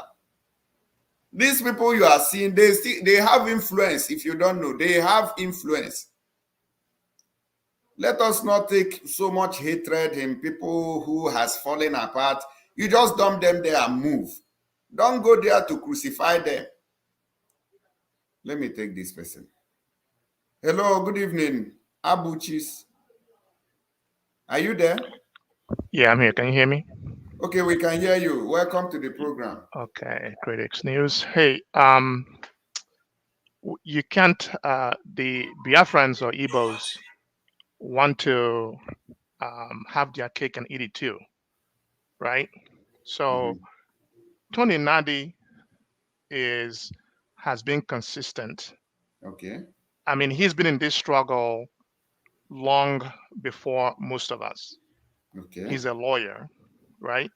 Yes, you can say that he has the history of the amalgamation of Nigeria, how we became. I mean, I've seen him in action. Yes, he has he's just like me and you, an individual. He has his own opinion. Sure. And we are entitled to basically change our minds based on what we have seen over the course of these years. That's okay. We shouldn't be bashing Tony Nnamdi, even though he came back to where Mazi Kanu, what he's saying. He stands. Exactly. Yeah. The other thing is that we don't have the structure to fight the British. We don't have the structure to fight Russia. We don't have the structure to fight Nigeria. They have the army. They have the guns, right? I mean, look at this. We can't even basically agree with each other with is it DOS? Yeah, DOS breaking apart with the autopiloters, and what happened with Mr. Ekba happened that he was even showing our sister in nudity. I mean, we can't even basically talk to each other. We don't have the money. Yeah, we have the money as individuals, but we can't even basically work together, right? Yes. So we cannot mistakenly go and fight the Nigerian army. They're just gonna massacre us. They're gonna kill us in numbers, right? Exactly. So the thing is, what I'm saying is that yes, we should support. I mean, we should support Mr. Obi. Why couldn't he's ours? We should give him the benefit of the doubt. What did you say? What did you say? What I'm saying is that we should support Peter Obi. Why? Why not? No, give me your reasons. The reason is because we cannot fight Nigerian army in terms of Biafran agitation. We can. They're gonna kill us. What you are saying? Wait, now, did you listen to this man now? I did. You did. Okay. What I'm saying is that are you more intelligent than that man? When it comes to Nigerian issues, it comes to Nigerian issues, are you more intelligent? Do you know more than that man? Maybe not. You don't know much. You don't know all more I'm than saying, that what man. I'm saying is that you don't want to put me Let me down. tell you, that Yeah, man put let me come everything. through, Mr. Critics. He led Do everything. you think that you know There is everything? nothing like election. No, day. do you He think that you told know everything? This man has been telling you people want us to be consumed by this murderous Fulani terrorists coming in. This man that came in now to speak, that is why I played it from him, not playing you an old brokers of Mazi Nnamdi Kanu where he made all these things clear. I'm playing you from a one Nigerianist, a hardcore. For you I'm to telling understand you, that he has let seen, me land, okay? he Let don't me see land. something. There is nowhere to land here. The Let me airport land is closed. because you guys don't see different angles. You don't see different angles. There's what we call strategy. You want to put all your eggs in one basket. Nigeria, you can't fight it out. Gone. You cannot fight it out with Nigerian army. I am an IPOB member, right? And you know what? Over since the past few maybe 1 or 2 months, I have basically pivoted. I am a true Biafran. I want Biafra more than anybody, right? I contribute to IPOB monthly. I've given at least $1,000 each time that they have ESN fundraising. Each time until Mr. Ekpa showed the nudity for Nelly. So I'm telling you that you don't want to basically put all your eggs in one basket. Why can't we be agitating and at the same time support Obi? Okay, we can chew, and at the same time, there is nothing like that. There is no voting in Biafra land, and man just confirmed that Nigeria cannot work again. And the more they are dragging us to 2023 with this Peter Obi, that is what he said. Tony Nnamdi is a man just like you, just like me and you. He has his own brains. Okay. Right? We can chew and work at the same time. Your time is up already, sir. Look, it's your program and you can have it back. Thank you. All right, you see how people they quarrel. A time don't reach, 2 minutes is all, and they say they have it back. Hello, good evening. Hello, my brother. Okay, good evening and welcome to the program. You know this last caller that called you now? The guy is a typical slave. Typical slave. So he's expecting us to go and vote, and then Fulani will continue their killing everybody and take over our land because of P2P. It's not an IPOB member. Don't listen to him. And there is something I need to discuss about Tony Nnamdi. I'm not against what Tony Nnamdi did. But the only thing I'm against him, Nnamdi Kanu was saying the same thing. Tony Nnamdi was attacking him. He was attacking our leader. But this man was opening everyone's eyes. But Tony Nnamdi went ahead and keep on attacking. I'm not attacking what he's saying. What he's saying is true. Wait now, for example, let me ask you. Let me ask you, he attacked Mazi Nnamdi Kanu. But do you know that it's not everything that Mazi Nnamdi Kanu said that I agree with him? Hello? I don't know why your volume is too low. Maybe... Hello? Sorry. Continue. I said, do you know that I don't agree with Mazi Nnamdi Kanu on everything that he has said? He said that you don't agree on everything, man. Yes. Why? Because I have my own thinking. The same way, even if calling him a fraudster. Do you know what Tony Nnamdi have been saying?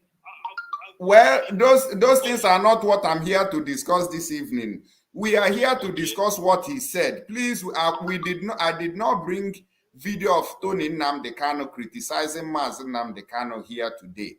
If I bring that, then we talk about him and talk about that. But I told you, I understand my point. I told you, I'm not against what he's saying. So what are you against now? You're against Tony Nnamdi. I'm against him attacking our leader. But that is the past tense we are not discussing now. Yeah. It's already gone. The reason why I contacted this Saputua, the last caller that is Saputua that is telling us to vote for P2B and give our ancestral land to Fulani. Tell that stupid man to shut up and close his mouth if he doesn't have anything to offer. He should not come here and tell us he's supporting IPOB. He's giving $1,000 a month. He should just zip his dirty stinking mouth, shut up, and not come out and vote for 2023. That's the only thing I'm calling. Thank you very much. That's what we want to hear. Simple and short. Okay. Yeah. All right. Do you know what? People are calling here and there. Let me take this caller before we go on this stream. Thank you very much. Hello? Hello, my brother. Good evening. Yeah, good evening. Yeah. Thank you so much for your job. Yeah, I want to say something about, I want to talk to our people about Tony Nnamdi issue like you played this night. I'm not a fan of Tony Nnamdi. But don't say that when Tony Nnamdi bring a truth, we will not listen to him.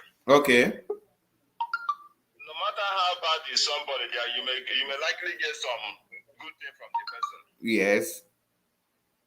Tony Nnamdi is in Nigeria. That shows you that he's not a freedom fighter. Because if you are a freedom fighter, you will not be in Nigeria. If you're in Nigeria, either you are in the grave or you are in the prison yard. Okay, so are you saying now that nobody, a freedom fighter, is living there in Nigeria? Moving free in Nigeria? No. You can't be free.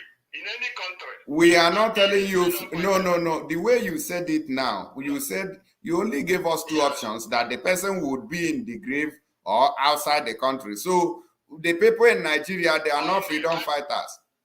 Freedom fighters full there, but they are not talking. The only way you know us is because we are on social media and we are outside the country. Freedom fighters are silent and on ground. So you people should understand this, and they are moving freely because they are not talking. Yeah, we are saying the same thing. I understand my point. I understand what you're saying. We are saying the same thing. What I'm saying is that, when people are silent, when people are in Nigeria silent, you can't blame them because it's an intelligent game. But you got it wrong there by telling us they are either in the grave or they are outside. Get my point about Tony Nnamdi issue. What I'm saying about Tony Nnamdi issue is Tony Nnamdi fully. We have followed Tony Nnamdi for years. We know where he stands. Before with the Yoruba nation, before they leave him. So now we have followed, but that doesn't mean that the Tony Nnamdi tape you play this night, I like it. So that is what we are commenting on. We are not commenting about his attacks on Mazi Nnamdi Kanu. That is not. He's aligning with us, telling us not to vote. So that is what our point of discussion. Not when he attacked Mazi Nnamdi Kanu. You people should stop dragging things here. You have just 2 minutes. Get my point. You spent my 2 minutes. Not even allow me to talk. Not even allow me to relax. So see what I'm saying. Is that we know Tony Nnamdi. I'm not against Tony Nnamdi. He's saying the truth. But at the same time, not that I'm with him. Do you get what I mean? Because we know him. I've followed Tony Nnamdi for more than 5 years now. So I know him. So what I'm saying is, like last night, I want to clear one issue last night. I'm the person that called last night. I tell you about Nigerian exclusive list. Okay. Seaport. Okay. Now, if you go to that, I said something to you on WhatsApp. That exclusive list. When you go there, section 36, the D part. Okay. Says that. Yeah, you can't establish any seaport in Nigeria without the National Assembly approval. Okay. And that was what I was saying that last night. And that approval, you have to go to National Assembly, and that National Assembly, the Northerners are the majority. So even if they vote P2B, we hope that P2B will give them seaport. He can't give them because it's an exclusive list. He has to go to National Assembly. Exclusive list, section 36. Section 36, the D part. Okay. You will see it there. So that I was saying last night. No, I don't have problem. I understand what you mean. I understand what you mean about Tony Nnamdi. I know he's saying the truth. He's saying the truth. So even if you don't like people, when they say the truth, you agree with them. We are not fighting anybody. Do you know what I mean? I agree with you, so no problem for that. Thank you very much. All right, God bless you. I appreciate. Yeah, bless you, man. Yeah. Okay.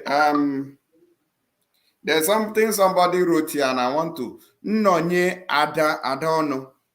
You said that if somebody tells you that he doesn't agree with whatever Mazi Nnamdi Kanu have said, that you look at the person. Everybody have their opinion. There are things he said that I don't agree with him. That is how life is. So if you will still have parties. If Biafra comes today, you will still have this party, and you still have the other party who will contest election. So it's not going to be one parallel state. You have to understand that. That is how life is designed to be. When Mazi Nnamdi Kanu was telling us that he's going to get Biafra with biro and paper, it's lie. I don't agree with that. So you are going to tell me now that I should agree with whatever he says? It's a lie. I don't do that. Or coming here to pretend and say, oh, I agree. No, I don't agree 100%. Loriro, we take the good things and we support him. That is the main fact. Not coming here to deceive you, or people who are deceiving you, telling you that they agree 100%. It's a lie. Even everybody who follows Mazi, they don't agree with him 100%. But we know what we are looking for. That is the truth of the matter. Okay, let me take Gideon O. Dennis, are you there? Yes, I'm here. Can you hear me? Good evening, Christy. Yes, we can hear you. Good evening and welcome. Thank you very much for this wonderful video you played this night. Okay. The problem with our people is that, in fact, when Biafra comes, we have to do a mental examination of. Please, can you speak up? We are not hearing you well, please. Can you hear me now? Can you hear me? Yeah, we can hear you. I say that when Biafra comes, we need a mental examination of our people, because our people don't reason critically. Seriously, they don't reason critically. For me, I don't like Tony Nnamdi, but let us draw a line, or let us try to pick the message and leave the messenger. You understand? But the only thing I know is that Tony Nnamdi is fighting for one Nigeria. But in his statement, he's saying that we should not vote. Let us pick that we should not vote and leave whatever he is saying. This is an eye-opener to so many obedient, to so many Nigerians that want to go to the polls come 2023. You understand? Now, Tony Nnamdi, his own aspect is that don't vote so that we can have a new constitution, which he knows that is not going to work. You understand?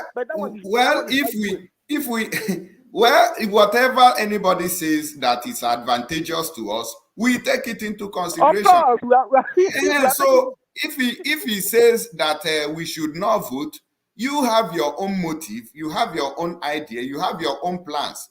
So as far as he's aligning with your own, you grab what you want from there. Of course. Yeah. So of course, that is my angle. Let us take what he said and leave his personality. Let's take what he said and leave his personality. So, yeah, you are doing a good job. Thank you very much for your message this evening. It's an eye-opener, at least the obedience. But I have so many obedience around me. Seriously. I have so many obedience around me. And if I show them... All right. Thank you very much. All right, thank you very much. Yeah. All right, hello, good evening. Good evening, News. This Patrick calling from London. I spoke to you yesterday. I think Abuji have come to speak his own mind this evening, because it's always like that when he want to speak anyway. But about Tony that came to speak when people are going against him, I thank God for Simon Ekpa, because Simon Ekpa, I've been campaigning that anybody who has something to contribute for Biafra to come. Hello, can you hear me? Yeah, we can hear you. Simon Ekpa have been campaigning that anybody who has something, especially those people who has left, because they betrayed them, they left, and they have something to contribute for Biafra to come, they should all come back. He has been sent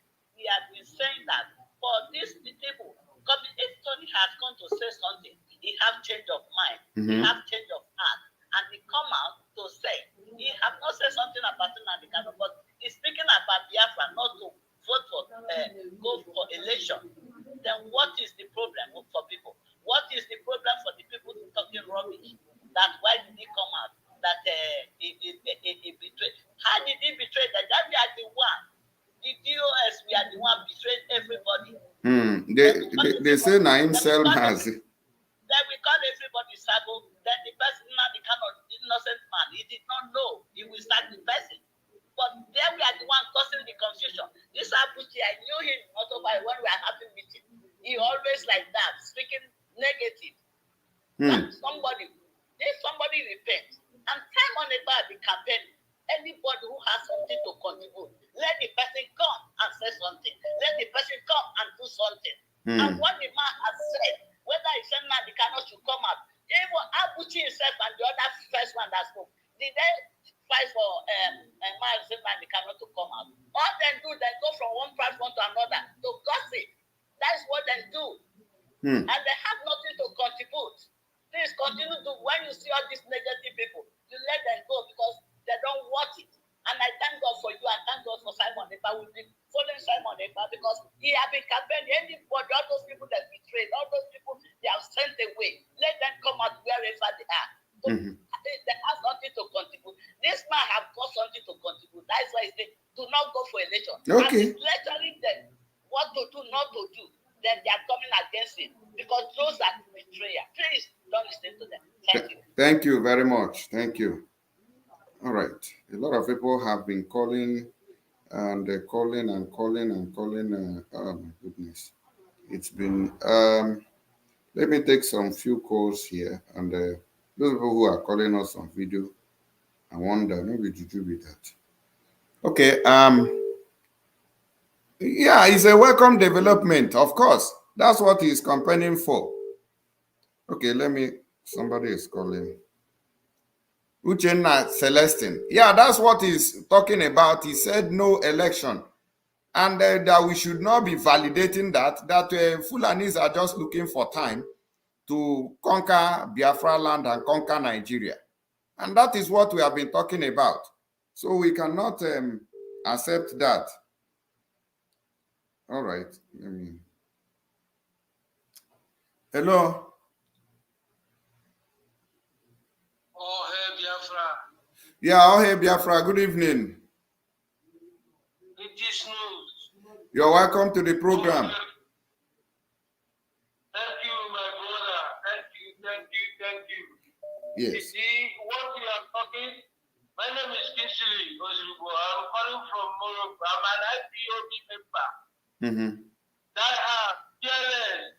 You see, what I want to tell you, no need of coming, even the people that are coming to criticize the DOS or president. This is idea. Nobody is perfect. You understand? But the understanding and the way of where we are going now is to stand for no election, at least for Igbo speaking. We can never agitate for the other urbanized area or southwest or middle belt. But we Igbos, if we want to live and progress, let us boycott this election. Forget about the B2B. Let's think. I'm telling you the fact. This is a very good trap, my brother. If we boycott this election, the South have tested presidential. Southwest have tested presidential. The North as a whole have tested it. If we boycott this election, or while we boycott this election, automatically people, yes, Muslim ticket will rule. That is the goal for our referendum. And any day the Western world is serious in Britain, marching for the genocide, marching for Biafra, they will listen to us. All right. If we eventually follow this Obi is a trap. And if we eventually follow Obi, my dear brother, any day these people see us in Britain, they will use kind water, hot water, pursue everybody. This is an idea. Thank you. Stand strong. And look, my brother, $1, I'm telling you, assuming that they will have any arms that are going to challenge the Nigerian soldiers, in Oro. Do you think that they will come again? So, what are we waiting? This is the option. We will not be shouting, hey, hey, hey, hey, hey, hey, it's over. Yeah, that is my option. Let us organize ourselves, come together, come together, come together. IPOB, come together. Biafrans, come together and do what? Make this opportunity to be valued for us. All right, thank you. I'm not against anybody, but I want to tell you this sincerely. That is it. Autopilot or Simon Labor, they should respect the Nnamdi. That is it. Of course, are they not respecting Mazi Nnamdi? Yeah, sorry? Are they not respecting Mazi Nnamdi?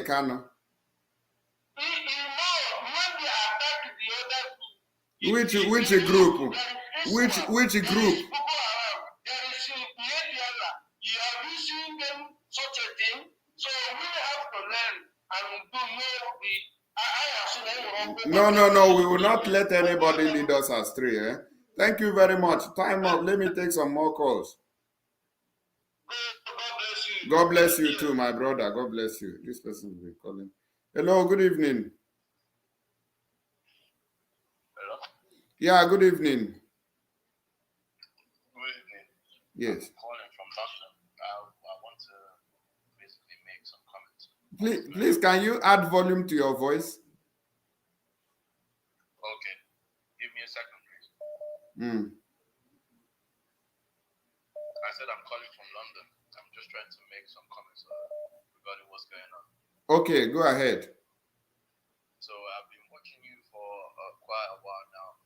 So I started watching stuff about Biafra and whatnot, like 2-3 months before MNK got abducted in Kenya. So some questions I need to ask, especially the people that are calling from places like America, saying give Peter Obi a chance and whatnot. So if you're asking for Peter Obi to get a chance, take for instance, eventually he wins the election. The question to the public then is, if he tries to implement any new rules or whatever, it's going to have to pass through the parliament. Yeah. The parliament is full of northerners. So how is he going to be able to have an effect on Nigeria? The same is going to be that. But whatever decision he has to make, he has to go through parliament. That's how it goes. So intellectual people that call from different countries saying give him a chance. First of all, these people are not in Nigeria firsthand to see what Nigerians are actually going through. Second of all, is him being president doesn't mean he has the power to do everything. Of course, he has to go through the parliament. And if he's full of northerners, then what impact is he going to make? What changes can he possibly make? Because if he puts any laws out and they don't agree with it, they can say no, and there's nothing he can do. And if he moves somewhere, they might just impeach the guy as well and get him out of office. So I'm not sure why people are calling and saying give this guy a chance.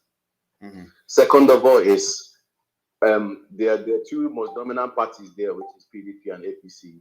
You can see that northerners have to be in these parties, either presidential or vice presidential, for the election for the party to hold weight.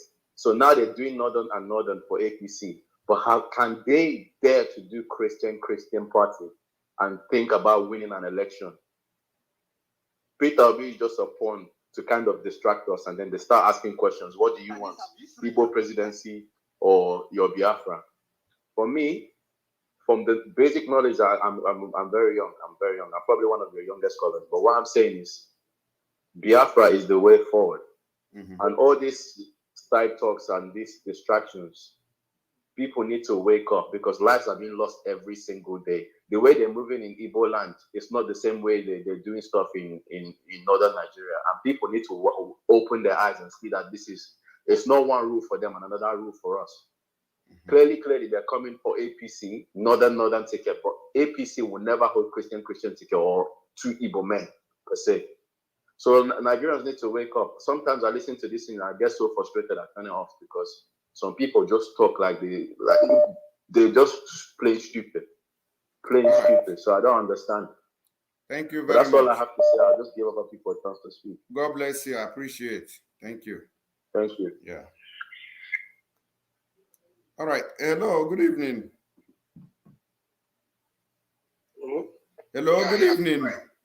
Thank you. All right. Thanks very much. Hello? Good evening. I think he's listening to his device there, and that is disturbing us here. Let me take, I think before we call it a day. Do you know what? Hello? Is that Critics News? Yes, good evening. Good evening. Yes, you're welcome to the program. I don't have a live program. Huh? Are you not on live program? We are on live program with you. You can make your contribution. Yeah, exactly what I want to suggest. I'm calling from Lagos, Nigeria. Okay. I want to suggest that right now the agitation is on the high gear. Mm-hmm. I want you to communicate to Sam so that they form a team to start putting down how we can be governed when we have our nation called Biafra. We must have how to be governed. Let lawyers and technocrats and some people and religious people come together, maybe from each state. Let them start writing down, jotting down how we can be governed. It will help us in knowing what we are going to, and it will help a lot of people involved in this struggle. Let there be a group, a team of men, lawyers, that we have how we can be governed, all the states in Biafra land, all the region in Biafra land. Are we going to have a prime minister? Are we going to have presidential list? And how we can be governed? So we should start putting it down, even while we're agitating, looking for what we're looking, because it must come to pass. It must come to pass. Yes, it is going to happen. You see? And if it happens, so that we will not take and begin to fight ourselves, let's start putting constitution down, rules and regulations that will guide us in a Biafra land, how we'll be governed. Yeah. Please, that's my suggestion. Thank you very much. The three categories of people, lawyers, professionals from every state of Biafra, and religious people, credible men and women. Secret, we can form it. We can start using Zoom. They open Zoom for it, or we can be having meeting once in a month. We discuss it. We talk about it, argue about it, and come to something while we are still doing what we are doing. Thank you very much. So please communicate it to Samuel Ekpa. All right, sir. Thank you. And equally keep my number if you want more advice on all right, sir. Other things. Okay, thank you very much. Okay. Yeah. All right. Before we close now, let me take one or two calls and I will call it a day. This guy has called so much, and I have Igodo, Sunday, and Ike.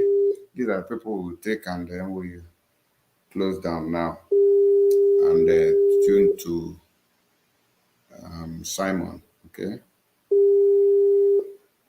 All right. Good evening. Good evening, sir. Good evening. Good evening from the zoo. Yeah, I saw you were calling so much, so I said it is necessary before we shut down for us to take your call and get your opinion. Quickly, you have 2 minutes, please. Thank you, sir. You're welcome. First, I want to appreciate all you've been doing, your alliance with the autopilot and everything. So, well, I see no reason why some people will be like they will still want to be in Nigeria. I don't know. I really don't know what their fear is. Besides, if you still have your nation as a Biafran, yes. If you still have all those good things you want in your so-called Nigeria, you have them times 2 in your new country. Do they have any good thing from Nigeria? They ask me nothing good at all. So my point is that all those things, because some of us that they feel like they are scared of this war, unknowing to them that even if you not fight, even if you not call for war, they will still bring the war to you. Yes, of course. So if you talk, you will die. If you talk, you will die. If you not talk, you will die. So what's the point? You understand? So all right. My point now is that my question to them is, what are you afraid of? If you are afraid of death, by not clamoring for separation, the Fulani, they will still bring the thing you are scared of. They will still bring it to you. So I see no reason why people will be like, let's just give Obi a try. Yeah. Since how many years have we been trying? Exactly. Even before I was born, we have been trying. You understand? So yeah. This is what I just want to chip in. All right. Thank you very much. All right. Thank you very much, sir. Yeah. God bless. Okay. Before we leave or close for this broadcast, please try and give us a thumbs up on this video before we move. Before we tune to Simon Ekpa to hear his broadcast this evening. Okay, let me take, I think we have a good here.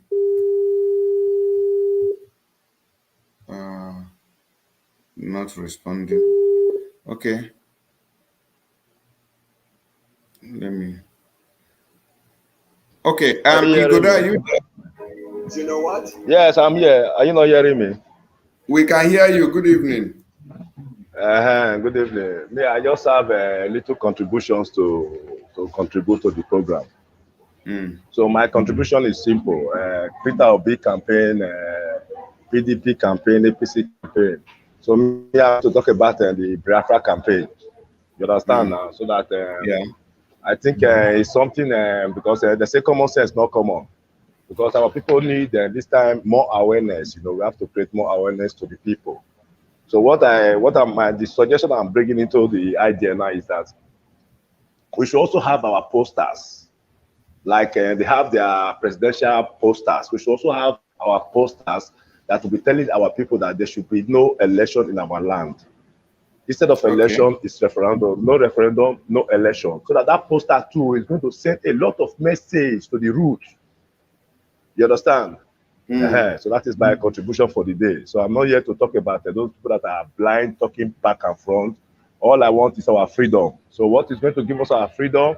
Especially to create awareness. That is the most important thing. Awareness. If our people are aware of what is happening, we don't have so much to do. So we must try to think of how to make sure that the message gets to the people. So that's what I have to say. Thank you. God bless you. Thank you very much.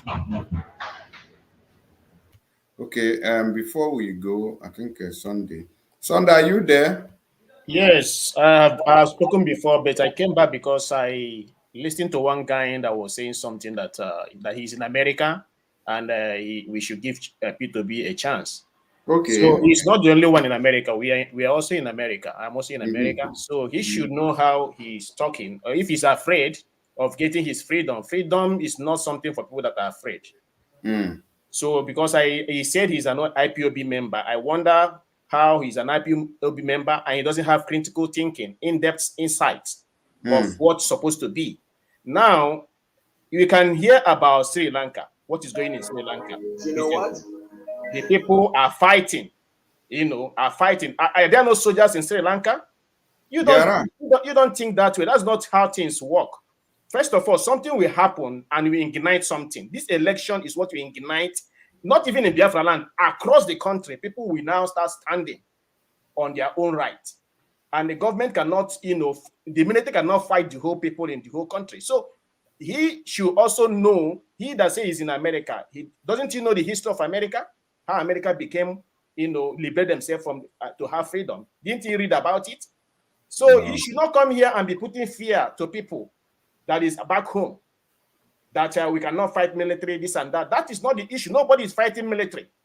No election is not go and fight military. That's not what. Yes, exactly. So let him not be passing such. It's just surprising to me, unbelievable and disappointing that somebody that says he's an IPOB member will be coming here and be talking about, people should go and vote.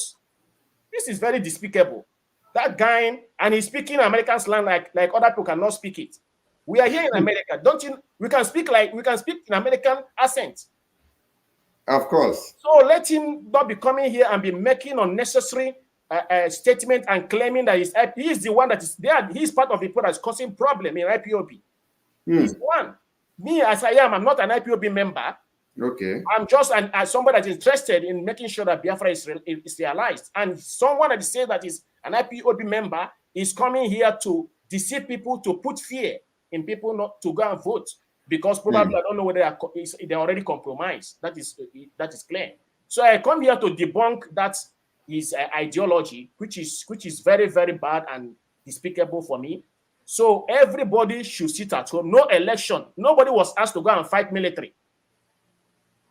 And once it's done, the country will split by itself. You don't need to fight anything. You don't need to do anything. Just sit at your home and don't go and vote anything. Because if you go there, those people will be the one that will kill you.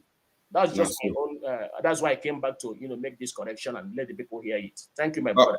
All right. Thank you very much. God bless. All right. Let me take Ike.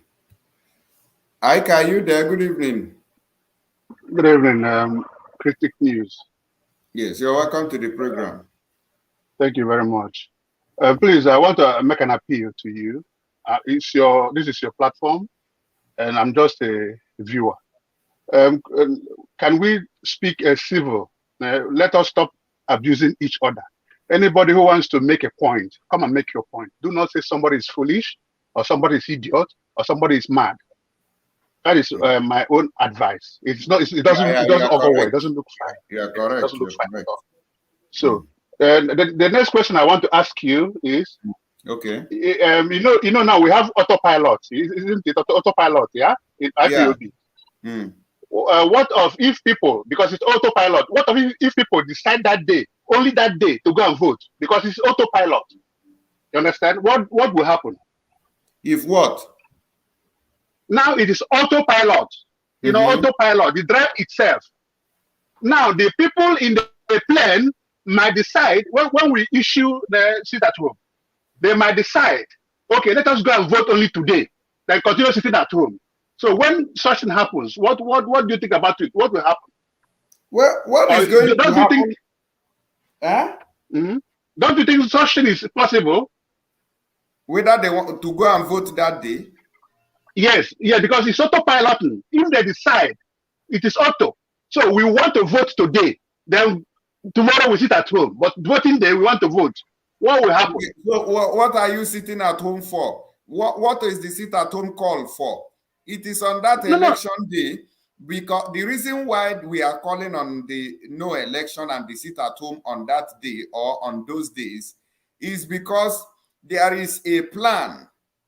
There is a plan to finish people. If you listened to the video of this one, the one Nigerianist I played, he said that they have planned to kill many people. Up to 10 million people are going to go down that day.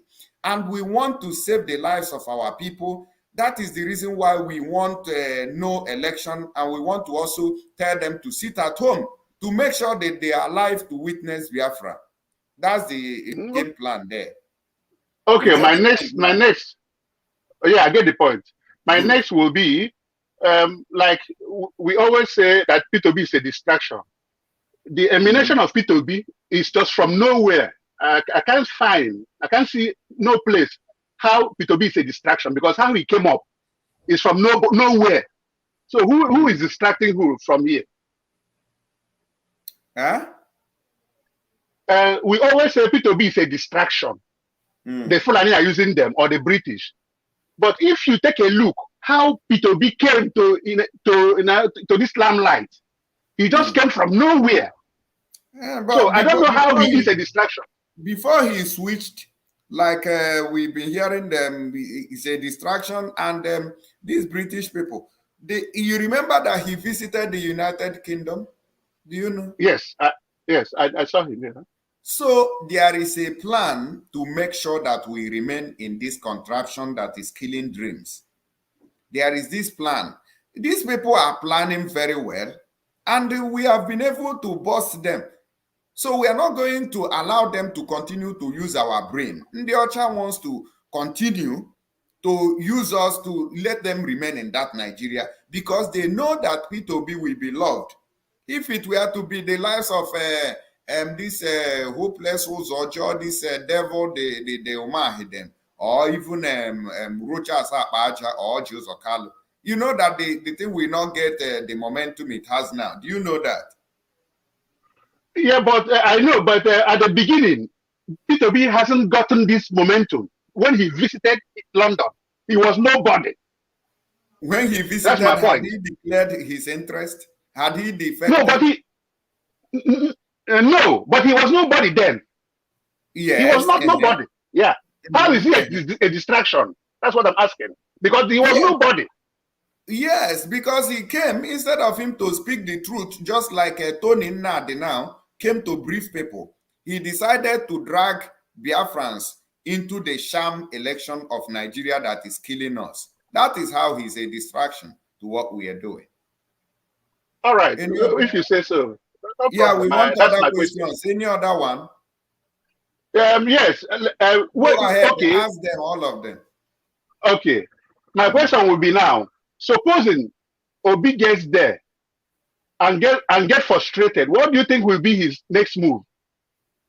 There is nothing anybody can do against the Nigerian state. It has been designed. Okay. For your information, we know that you want election to hold. I know that. And also, it would have been in the interest of everybody if Nigeria is a working place.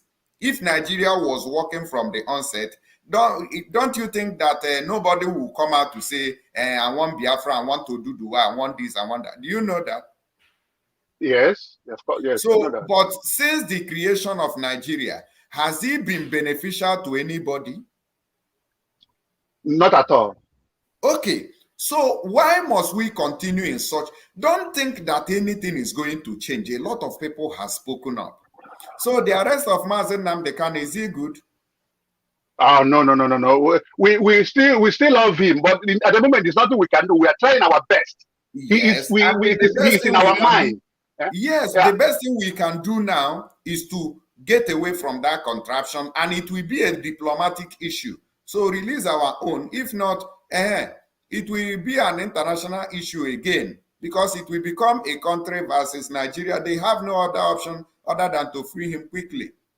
So that's the best way, because even the political solution, are you telling me that the so-called politicians who called for the release of Mazi Nnamdi Kanu are not heavy enough to for Buhari to listen to?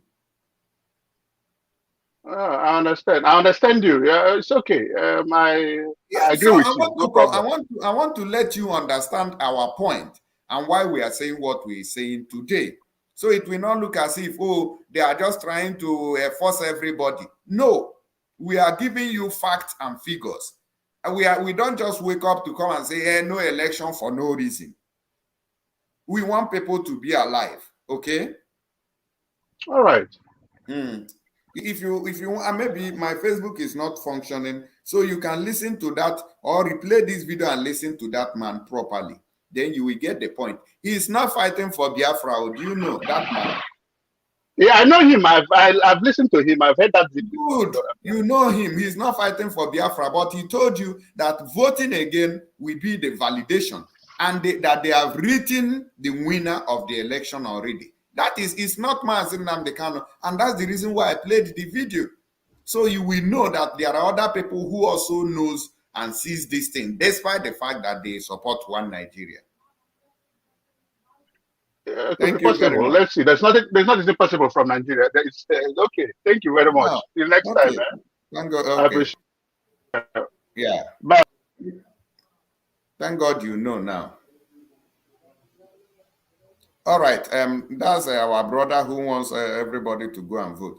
All right. That's why I'll be ending this program. Since Simon Ekpa, let's go and listen to what he has to say. I will come back in a jiff. No, we won't come back again. We are going to tune in. We are going to shut down this one and rejoin him in a jiffy. So stay tuned. Let me just go